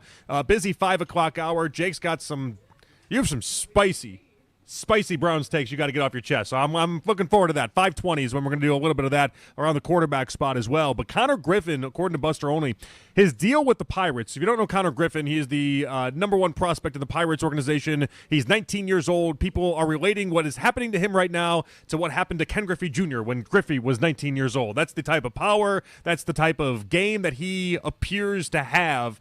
And he's close to a 9-year, $140 million deal they're working on finalizing. Now, in the past week, Jake, we have seen Seattle sign shortstop Colt Emerson, another top prospect, 8-year, $95 million deal. And then we've seen the Brewers negotiating with a deal for 8 years, $50 million for Cooper Pratt, the shortstop at the AAA level. Like, this is starting to become more and more of a trend. I don't think you'd ever do this with DeLauder, mainly because DeLauder is made out of glass. Giving him an $85 million deal just doesn't make sense. I want to see the guy stay healthy. I want to see him actually play 162 before I start putting pen to paper. But it does bring up a Bazana conversation, and I think it's interesting to have. Like I don't know how I feel about the idea that baseball right now in the past week has given 3 contracts to people that have never played a big league game, but it is a way to get ahead of these things, and it is a way to kind of make sure that you're paying for 8-9 years on the front of it, and you're not paying on the back end then. I mean, I honestly don't even think DeLauder's out of the conversation. Like, I think I take him out for myself. That's the thing. I'm sure there's a lot of Guardians fans that'll be like, I'd sign him right now to $80 million. He's such an injured player, I can't do it. And, I mean, I completely understand your side of it. I just think it's the risk that you're playing right now, and I think what a lot of teams are getting ahead of is the idea that, like, you end up with a Stephen Kwan who plays a couple of good years in the bigs, and then you're going, oh, let's get you under a contract. And it's like, essentially look at him and going, you can't afford me, right? Mm-hmm. But if you do the Tanner Bybee deal where he comes up, he pitches for a year, wasn't a top 30 prospect for when he came into the organization, moved up the ranks quick, and you go, here's a contract of a guy who wasn't supposed to be good, he might just sign it. And it's the same thing with these guys. If I go, you haven't stepped into the MLB, I'm handing you $90 million, and we don't even know if you're going to be good when you get there. It's really a difficult thing for guys to turn down. I mean, you are betting on yourself to the nth degree by turning down a 9-year, $90 million contract or whatever they throw out at you. You just don't see it in baseball. That's the different part about this. And the morning show was talking about extending DeLauder the other day, and they threw out Bobby Witt. The problem with that is Bobby Witt had played for 2 years before he got that big money. And so there's a difference attached to this, and I don't know that the Guardians will be the team to go down this road, but the fact that we've seen it with 3 other teams this week in baseball tells you something's happening. Buster Olney on Twitter within the last hour, he thinks that this is the anticipation with the salary cap in the future that any deal signed before December 1st might have to be grandfathered into the next system. And like maybe this is part of that idea. You're going to have a lockout coming, and if you have a salary cap, then all of a sudden anything that's done that predates the salary cap is just kind of accepted. I don't know that I necessarily agree with that. It's a different way of looking at it, but I just wonder if guys are looking at this and saying, I'll take the 8 years, $100 million, and not worry about it. I'll take the 8 years, $75 million. I think about it from your perspective. If you are a top prospect in baseball, yeah, you might make $300 million. You might make $400 million. But like if I could guarantee you without ever playing a game that I got $80 million in the bank, that is generational wealth. That's as much money as you'd ever need to have in your life. And I got that guaranteed. That's not a bad thing at all. And I mean, especially when we talk about like a guy like Connor Griffin, you said he's 19 years old. Yeah, 19 years old. 9-year contract. Yeah. Your deal's up when you're 28. So you can cash in again. If you are Ken Griffey Jr., you can cash in on another mega deal that would be worth, again, if you're Ken Griffey Jr., at this point it'd be like $600-700 million. It'd be an insane deal. But if you're not, that's the protection here. Now it almost feels like, and the Guardians got not in trouble, but it got very noticed years ago that they were doing this to some of these Spanish players, is that they were going and giving these just deals that were undercutting the market by a lot, but it was giving some of these guys that came from poor Latin American countries and poor parts of the world that generational wealth that we're talking about. And it was like, oh, I'll sign a $30 million deal because that's gonna feed my family forever, and I don't have to worry about it. And but I don't think this is baseball taking advantage of anybody. You still have to sign both ends of it. I just think it makes sense.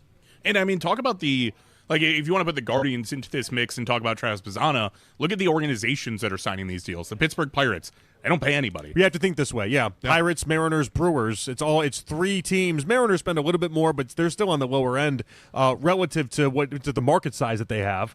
And so do the Guardians have to do something like this with Bazzana to go ahead and get ahead of the curve? And would Guardians fans feel interested in that? I mean, I know I certainly would be. All right. I guess we'll talk about this a little bit more. We're going to get back to this one as well. A lot to get into. We have the league coming your way in about 5 minutes. We're going to give away a team for the 92.3 The Fan mock draft as well. We're at the Rally House downtown. Come check us out. It's Jonathan Peterlin, Jake Volnick with you guys on Afternoon Drive and right here on The Fan. This is an Odyssey Sports Minute.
woman's fault that it's the way it is. Tell me Mother more. Nature, she can never make up her mind. There we go. I'm going to write that one down. Hey, wife, get a load of this. The Ken Carman Show with Anthony Lima. Weekday mornings starting at 6 a.m. 92.3 The Fan. It's 5 o'clock on The Fan, and it's time for The Lead with Nick Wilson and Jonathan Peterlin on Afternoon Drive. 92.3 The Fan is looking for a winner. Be caller 5 right now at 216-474-0092 to be named GM of one of the 32 NFL first-round picks at our 2026 mock draft. April 16th at Game On, located on Lorraine Road in North Olmsted. Plus, you'll get some exclusive Bud Light swag and buffet dinner at the event. Again, looking for caller number 5 at 216-474-0092. All right, back at here on The Fan. We'll draw that in just a couple moments there. It's Jonathan Peterlin and Jake Volnick as we start with The Lead. Mary Kay Cabot, Cleveland.com. Joined the morning show today. She was asked who she would take with the Browns' 6th overall pick. I've watched film now, and I've thought through it, and I think I would actually take a chance on Ty Simpson at number 6. I think I would do that because I've seen enough over the years where if you're not 100% sure about a player at another position, then why not take a chance on a quarterback? I said that in 22 about Malik Willis. Take a chance on Malik Willis and see what you can develop him into. That's how I feel about the quarterbacks in round 1 because they don't cost all that much money. And if you happen to hit on one, then you can have a quarterback on a rookie contract that might turn into something for you. So I like to take that swing at the plate at a quarterback in the first round if it's there. So this is where I look at him like, okay, develop him into it. Just doesn't work. Again, like Ty Simpson he's a developmental quarterback, but there is no develop with drafting a quarterback this year. You can't give up the 2027 class and develop a guy and develop Shedeur Sanders and give Deshaun a chance. Like, there are too many options with Ty Simpson in the mix, especially at 6. Like, you might as well just trade away Shedeur Sanders the very moment you draft him and go, Deshaun's not playing, but sure, he can be the backup or, he can be whatever, the third quarterback on the roster, your emergency QB. But he's your guy, and if you draft him at 6, there's also no way you're taking a quarterback in 27. Like, you don't take guys in the top 10 we talked about earlier. It's just Josh Rosen. Everybody else gets a multiple-year shot at it, and you'd have to really stink. And by the way, Andrew Berry probably gets fired if he wastes the number 6 pick entirely. Oh, yeah, definitely. Unless he's got a lot on Jimmy Haslam that I'm just not aware of. And right now, maybe he does because he just keeps getting these he keeps his job in a way that I'm just surprised by often. The point is that it doesn't make sense. The timelines don't add up. And if you're going to take Ty Simpson, if you throw him out there year 1, and this would go to any team that drafts him, not even talking about the Browns, if you throw him out there year 1, it's not going to work. He's not good enough right now. He needs the Josh Allen treatment. You hang out for a couple years and you play football and then you get better and better, but you can't have expectations for him for year 1 and 2. In fact, I'd go beyond it. I talk about the Packers plan and what they did. That's really that's the blueprint that he needs. Not even playing year 1, hanging out and not playing and sitting there for 3 years to then eventually get better. That's got to be what happens with him. And so I find the whole thing interesting, but I don't see any Browns fans wanting this. But we're talking about it because there's real interest, and a lot of NFL insiders say that's exactly what they would do. All right, we do have a winner. We have found a contest winner for our 92.3 The Fan mock draft. Tim in Eastlake, congratulations. You are the winner. What is this for? Thank you, guys. Appreciate it. All right, no worries. All right, so we're going to have Jake here. Jake actually, he pulled a team out prior to us walking over. We're at the Rally House downtown. We did not want to take a whole bowl with a bunch of names because that just seemed lame. So we had one drawn prior. Is there a team that you'd be interested in? Is there a team that you're hoping that Jake pulled out? Obviously the Browns, but I'm good for any. Okay. All right, Jake, what team does Tim in Eastlake get? Well, JP, Tim's getting his wish. He's got the Browns at 24 via Jacksonville. There we go. You got the Browns at 24 via Jacksonville. Tim, congratulations. Thank you so much. Appreciate it. All right, Tim, we're going to put you back on hold. Hey, contain that excitement, man. Contain that and contain that enthusiasm. Don't get too crazy on us now. Now, he only gets him at 24. He doesn't get him at 6. Is that how that works? That is the way it's presented. I got 24 of the Browns logo via Jacksonville is what I'm seeing. So. I don't know. I might have a little bit of a problem with the committee on that one. I feel like if you get the Browns, you get the Browns. You get 6 and you get 24. I guess it's more exciting for people to go ahead and have that set up. But still, yeah, it's a great pick, all things considered. Congratulations to Tim out there. Let's go ahead with the lead then. All right, Nick Shook of NFL.com was on with Basket and Phelps today. He broke down the Browns' current situation with their quarterback room.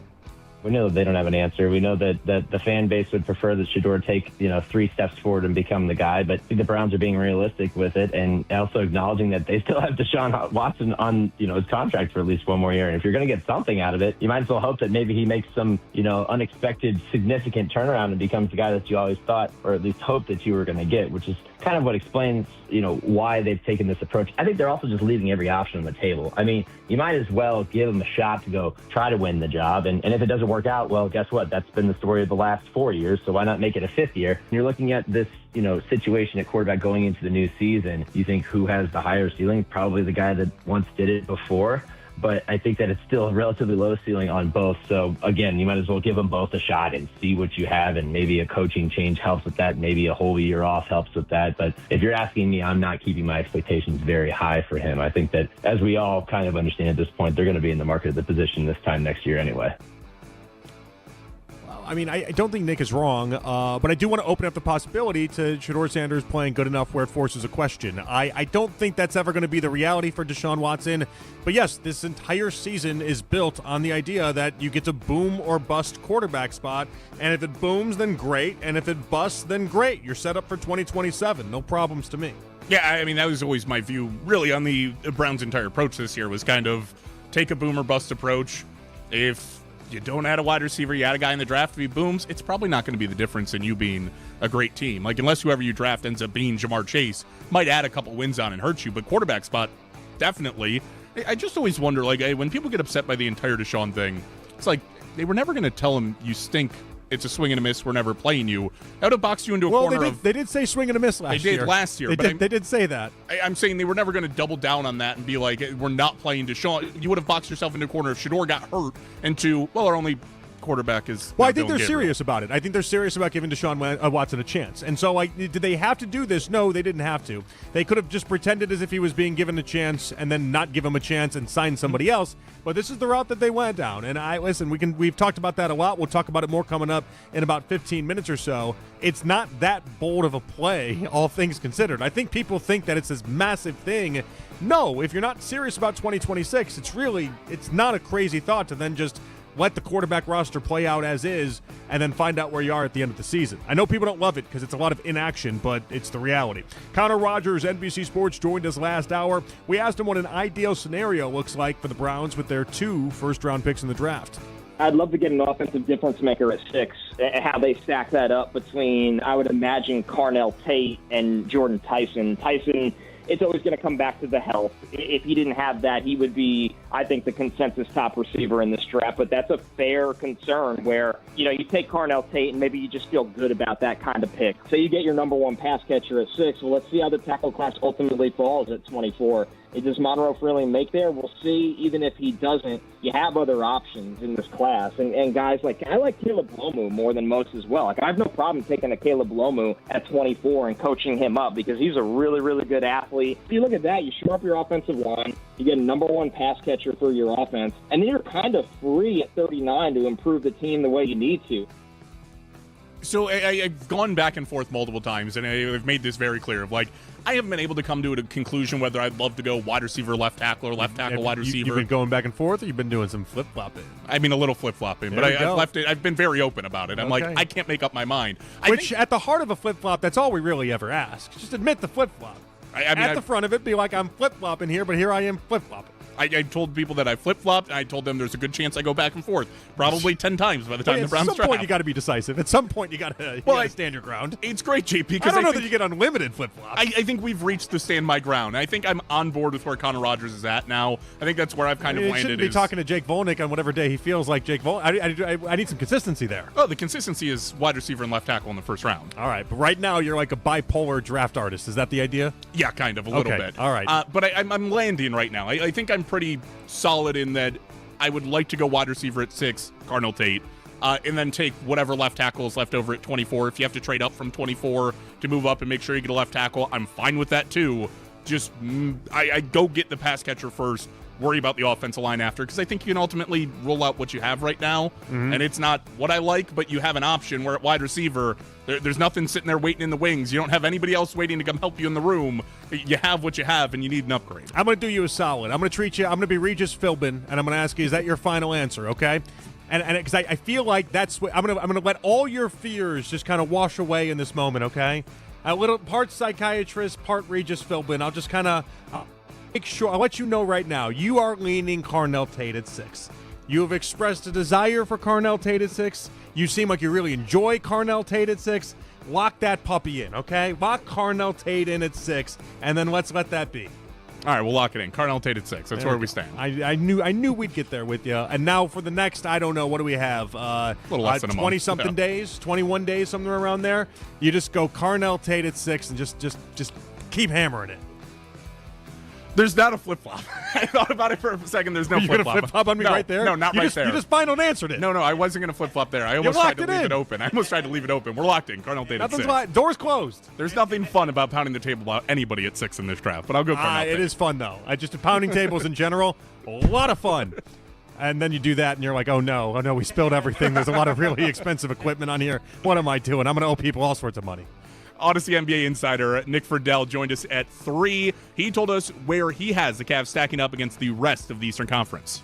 I like the Cavs. I just don't like the Cavs more in a series than potentially the Pistons if they get Cade back, and certainly not more than Boston with what they have. And that's really the problem with where Cleveland is at in the moment, because we've been talking about them in the playoffs for a while now. I just don't believe that they have talent top to bottom to get all the way through the East. And that's really where the sticking point becomes, because I certainly am not sold on Harden, but I just don't think that they have exactly what they're going to need to continue winning playoff series. I mean, with the way it's lined up right now, that Atlanta series is going to be tough, although I still think the Cavs can pull through. But in the end, no matter what you think of the fit, I just don't think they're at the top tier of that Eastern Conference. And that seems to be the consensus out of the NBA national media, and it's driving me insane because I feel like when you have 3 players in the top 20 in the NBA, and these aren't my rankings, this is the Ringers rankings as of a week ago, we have 3 players in the top 20 in the NBA. That seems to be a pretty good recipe, but I guess it just doesn't matter to national folk.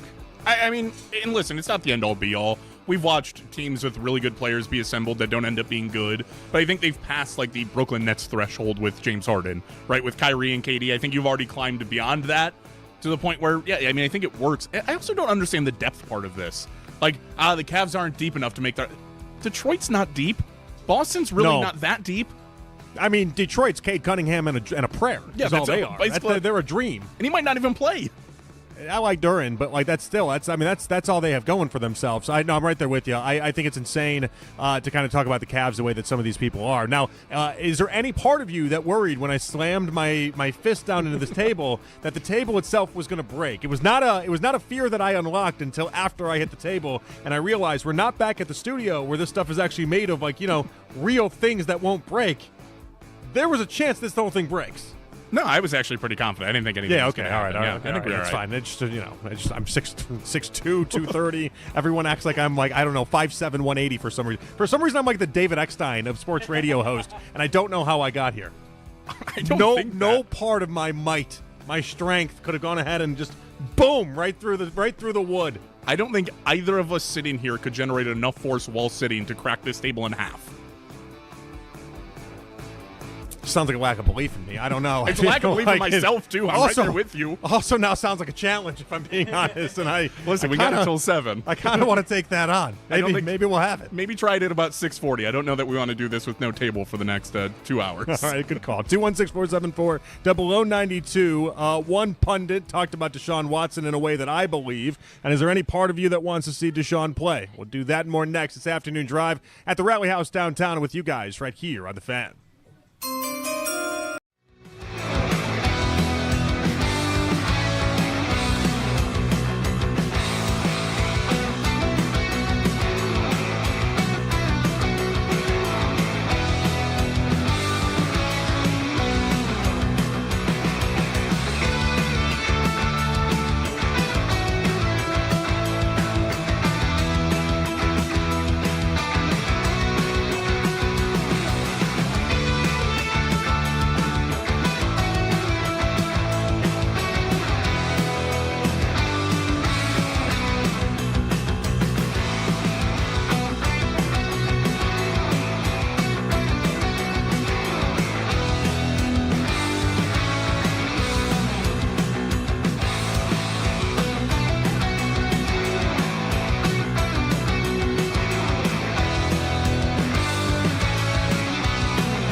could be going that way. And then we talked to Todd Monken at the breakfast, and the pendulum swung back a little bit towards Shedeur.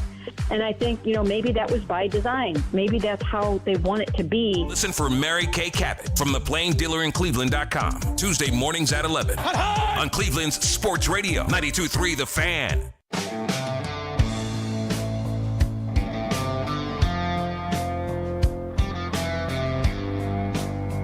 This segment of the show brought to you by Perino Builders, Remodelers, and Furniture. Need inspiration for your new build or renovation? Check out PerinoCustomHomes.com. Back at it here on The Fan. It is Jonathan Peterlin and Jake Volnick with you guys on Afternoon Drive. Hope you guys are all enjoying your Thursday. I'm expecting some spiciness out of Jake in a couple minutes in regards to Deshaun Watson, but I want to play Nick Wright's thoughts first because it could be Nick Wright, it could be Jonathan Peterlin, third-person use, how about that? But basically we feel the same way in regards to Deshaun Watson, and so I could do it myself, but I feel like I've done that a lot. I want you guys to hear somebody that is as credible as it gets, speaking as confidently as he is when it comes to the state of Deshaun Watson and the Browns. Here we go. Deshaun Watson, in the last 5 years, here are his ranks among NFL quarterbacks who have started as many games as him. 47 quarterbacks who started 19 games. He's basically the second or third worst in everything, except for touchdown to turnover, where he's only the 8th worst. He's somewhere from 39th to 46th. I don't think he has a great chance to be the starter. I don't think he's a good player anymore. I don't think all of a sudden he is going to be the answer. And I think that the Cleveland Browns not recognizing what the sunk cost fallacy is has cost them multiple seasons. If they ask Todd Monken to flirt with this, in my opinion, insane idea that maybe Deshaun will be good, it'll cost them this season as well. That audio courtesy of FS1, and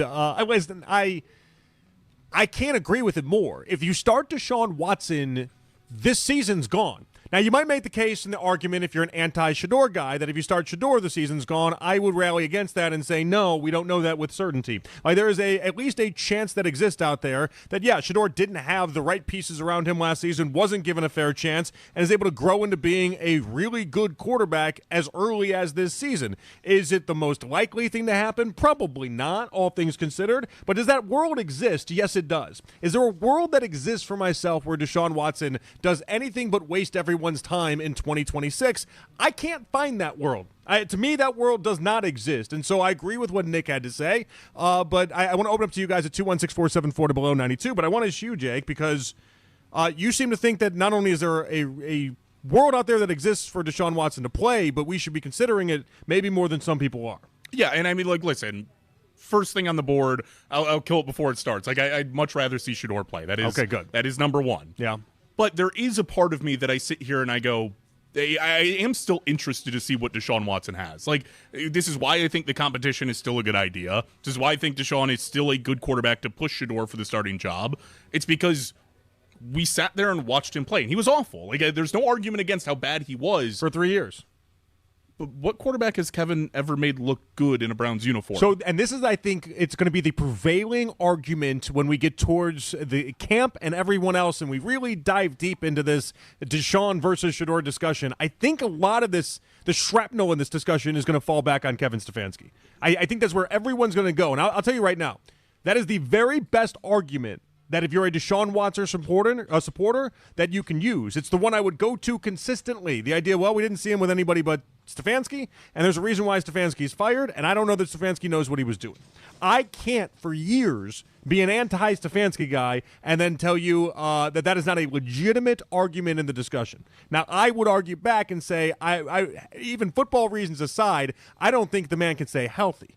And so, just from a pure physical standpoint, I don't think that he can do it anymore at a high level because I think he's made of glass, and that would be a concerning thing. But if you want to tell me that Stefanski is the reason why, that is the very best argument that I can come up if I was trying to argue in favor of Deshaun, which I'm not trying to do. But I mean, how it's in somewhat legitimate. He looked bad. It's hard for me to believe. I struggle to think of quarterbacks in the past that have had the type of peak that Deshaun had to then just turn into a pumpkin, and it not because they're 35 years old. Just immediately just turn into a pumpkin, not be able to do anything. And I mean, we all knew. Well, we also don't have quarterbacks that take 700 days off in between. And this is the second time he'll be doing that, by the way. But like there's a lot about Deshaun's that is his story that is unprecedented.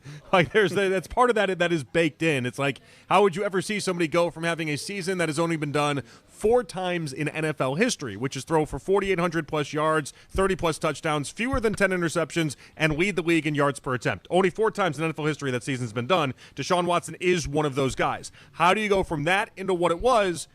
I think people act like we're talking about that it just happening overnight, though. Like that this has been 6 years in the making of that happening. And I don't care what you're doing. If you spend more time than not doing your craft over 6 seasons, you're going to end up looking worse in the process. Yeah, but I think that, like, the top end still exists. And, like, I don't know that you ever get back to what you were. I mean, you're going to be 30 years old. I don't know that it does. So maybe that's where our disagreement starts.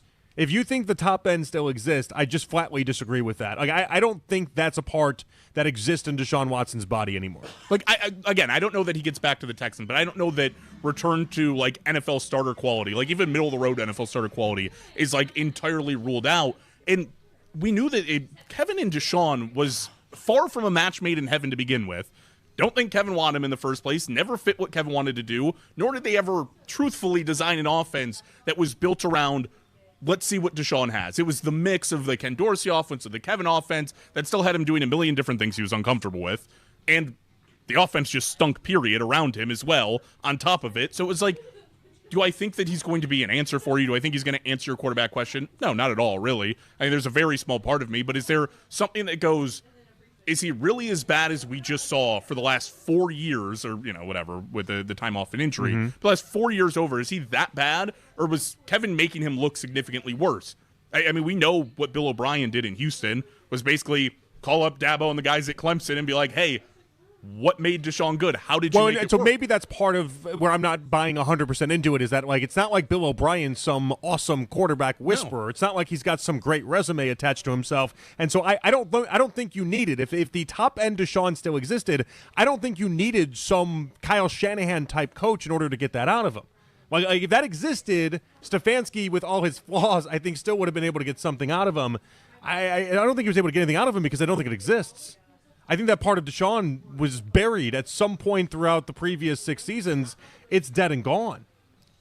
I still think there's a world where there's a percentage of chance that it's still somewhere in there, right? Maybe not what he was, but a much better version of Deshaun Watson than we have seen. I think it makes it legitimate. Like the fact that you take away and change the coach, the fact that we're listening to Jimmy Haslam, Andrew Berry, I mean, Todd Monken himself has said that Deshaun's going to have a chance to compete for the job, and they want to see what he has. Oh no, this is a real thing. Yeah, this is not something. I'm not one of the hosts that is going to sit up here and tell you. I think this is farcical. I don't think this is real. I think this is all fugazi. That's not me. The Browns are taking this very, very seriously. I'm not taking it seriously, but the Browns are taking it very seriously. I do believe in what Nick Wright is saying. If Deshaun Watson starts this season, you're punting on 2026. If Deshaun Watson starts this season, that's a waste of a season. There's no redeemable aspect to Deshaun Watson playing in any of these games. But I also do understand the Browns think differently. And I don't know, Jake, I don't know how you feel about it from the perspective of, are the Browns doing this because they feel like we talk about the sunken cost fallacy all the time. They're trying to get blood from a stone. Are they just trying to get something out of this? And it's like, maybe that is part of it. Maybe that's baked into it.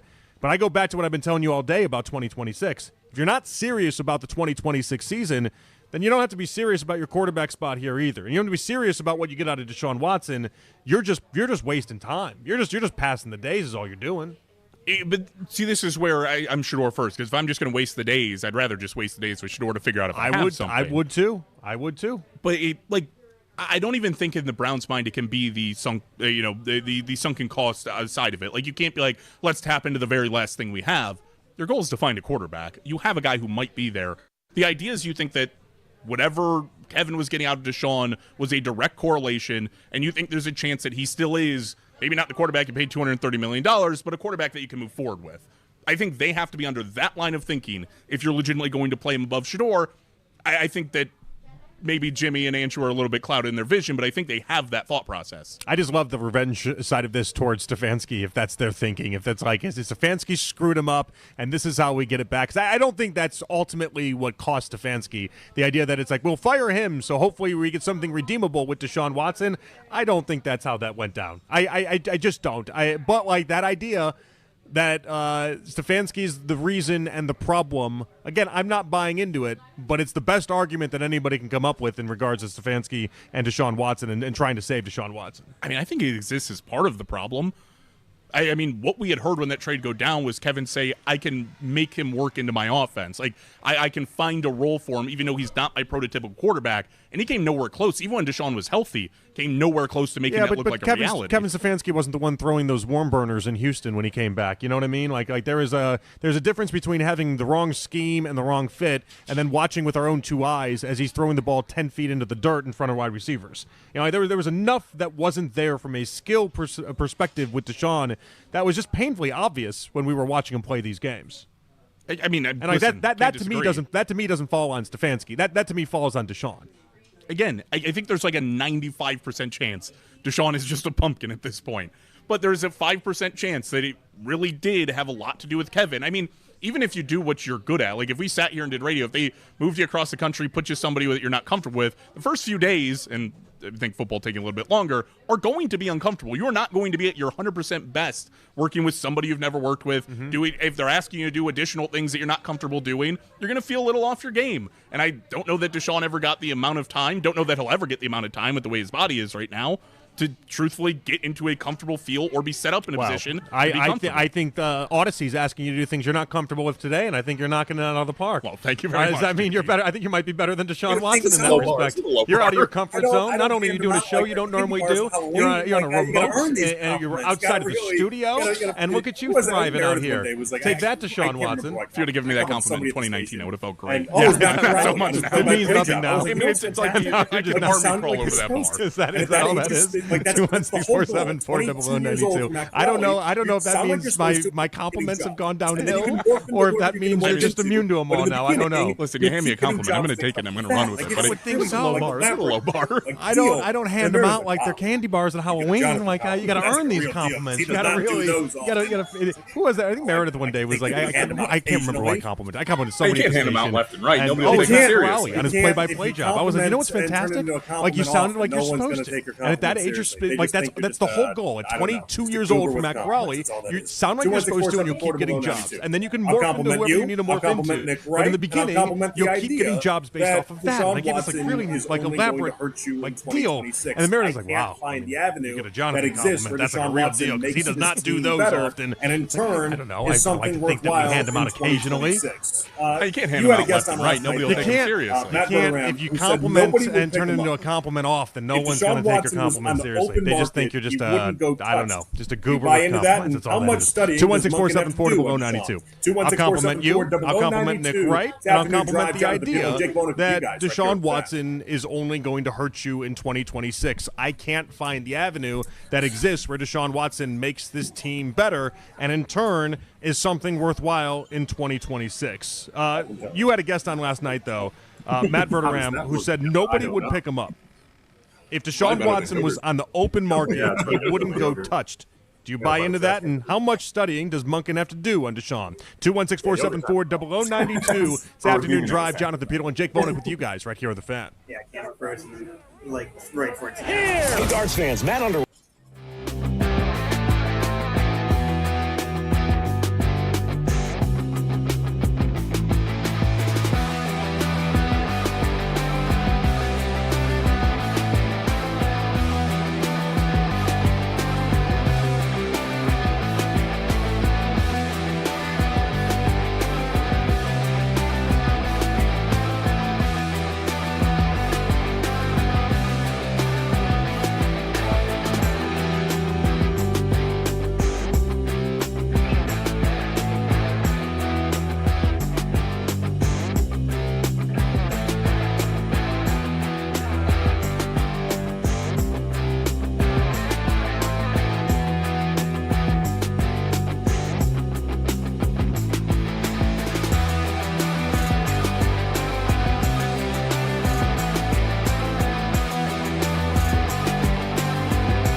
Just Peterlin, lean Jake into Volnick it. here with Put you your guys. back This segment into it, brought to you people. by Precise Men's Medical Center, Cleveland's leader in men's health. Restore your sex This is life what with happens one when you visit. don't sponsor your job on Indeed.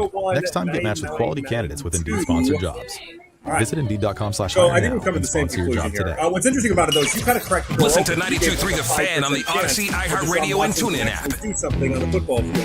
I'm dying to find out if listeners out there, 216-474-92. If there's Back any in here listener out there on the that Fan, actually it is buys into the afternoon idea that drive. someone wants Jonathan to do Peterlin, something Jake in Volnick here with you guys. This And I segment know brought they to you exist. I know by they out Precise there. Men's I Medical think, Center, and this is Cleveland's something leader in that's men's health. previous to us Restore your today, but I sex think life you in just armored one them visit. with the Call very best response back that you can have, which is you just put this all on 216-201-9992. Stefanski. All right. You blame everything on Stefanski. So I think we've come to the same conclusion here. What's interesting about it, though, is you kind of cracked the door open. You gave like a 5% chance that Deshaun Watson can actually do something on the football field. I'm dying to find out if listeners out there, 216-474-92. If there's any listener out there that actually buys into the idea that Deshaun Watson can do something in 2026, and I know they exist. I know they are. I do think this is a reality that we have this to is something come I've to, said though. previous to us entering today, a but I think you've quarterback armored them competition, with the there is a very legitimate best shot that response Deshaun back that you wins can it. have, He which looks is you better just than put this Shador. all on Stefanski. You're going to have to you accept blame the fact everything that on Stefanski, he and was then better all than of a Shador sudden during new training coach, camp. who dis? And but I just don't know that I buy into that with Deshaun. In fact, I know I don't buy into that with Deshaun. I am not a Stefanski supporter. I'm not on board with it. Brian was great, and he was still able to do things when he was, actually good at football. Yeah, I mean, there's always that element that lives with it. I do think this is a reality that we have to come to, though. Like, they're entering a quarterback competition, and there's a legitimate shot that Deshaun wins it. If he looks better than Shador, we are going to have to accept the fact that he was better than Shador during training camp. No. Here's what I'll tell you. I didn't mean to do nope 6 times, okay? It just kind of happened. I regretted it immediately. Not on board. Hated the third one. Kept going for a fourth. Somehow ended up with a fifth and a sixth. I know I'll be as convinced as what I was when Dylan Gabriel reportedly was better than Shador Sanders last training camp and last offseason. I won't believe it. I didn't believe it then. I was watching with my own 2 eyes all these practices, what was going on, and I screamed it in this radio station. I said, this is not, what my eyes are seeing is not lining up to what reality is. But nobody would pay attention and nobody wanted to listen because the Browns were telling us something different. If Deshaun Watson starts week 1, I will believe the rub is in. I will not believe that it was because Shador Sanders absolutely fell on his face and wasn't able to do this. I will believe it was a rigged contest from the jump, the same way that last year I believed it was a rigged contest from the jump that Dylan Gabriel was going to have a better shot than Shador Sanders and not only get the practice reps but also get the first run out of the gate compared to the 2 rookies. I should preface it. What if we go out there and Coach Reyes, who's joining us later, he goes out there and says Deshaun looks like the better quarterback? Won't matter to me because practice. I've seen Deshaun look really good at practice. I've seen it. We've both seen it with our own 2 eyes. Like another thing that I've experienced in life. So this is going to be a really hard sell for anybody to convince me that Deshaun Watson has anything left in him, and it's also going to be a really hard sell to convince me that it looked better than Shador Sanders in the process. And I get it. I understand people's frustration if you think that Deshaun Watson can be something, and you're hearing me just deny it 24/7. But this is the reality. I've got too much of my own experience on my side in this discussion, and the burden of proof is on Deshaun Watson to prove me wrong. And so if we get into the season and he's balling out and he's able to do it, I'll still hold some reservation because I'll be waiting for him to then get injured because that's how his season has ended for the last 3 years.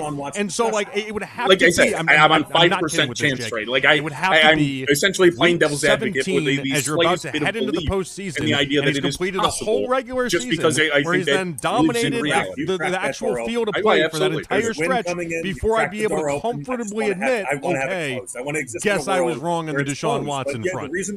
But that's such a high ask to have him clear. That's why I'm not convinced we're ever going to see that, and that's why I'm not convinced I'll ever be wrong in the Deshaun Watson discussion. Like I said, I'm on 5% chance rate. Like I'm essentially playing devil's advocate with the slightest bit of belief in the idea that it is possible, just because I think that lives in reality. You cracked that door open. I absolutely did. There's wind coming in. You've cracked the door open. I just want to have it closed. I want to exist in a world where it's closed. But yeah, the reason why you have it cracked open is because the Browns have cracked it open. Yep. It's not your fault. You're not asking for Deshaun Watson. The Browns have put him in front of you and said we can make this work and we can figure this out. Matt Verderam, frequent guest on Overtime with Jake Volnick. He was on your show last night. You talked to him, and he had this to say about Watson being terrible and wouldn't get a job anywhere. He's played 19 games in Cleveland. He's been awful.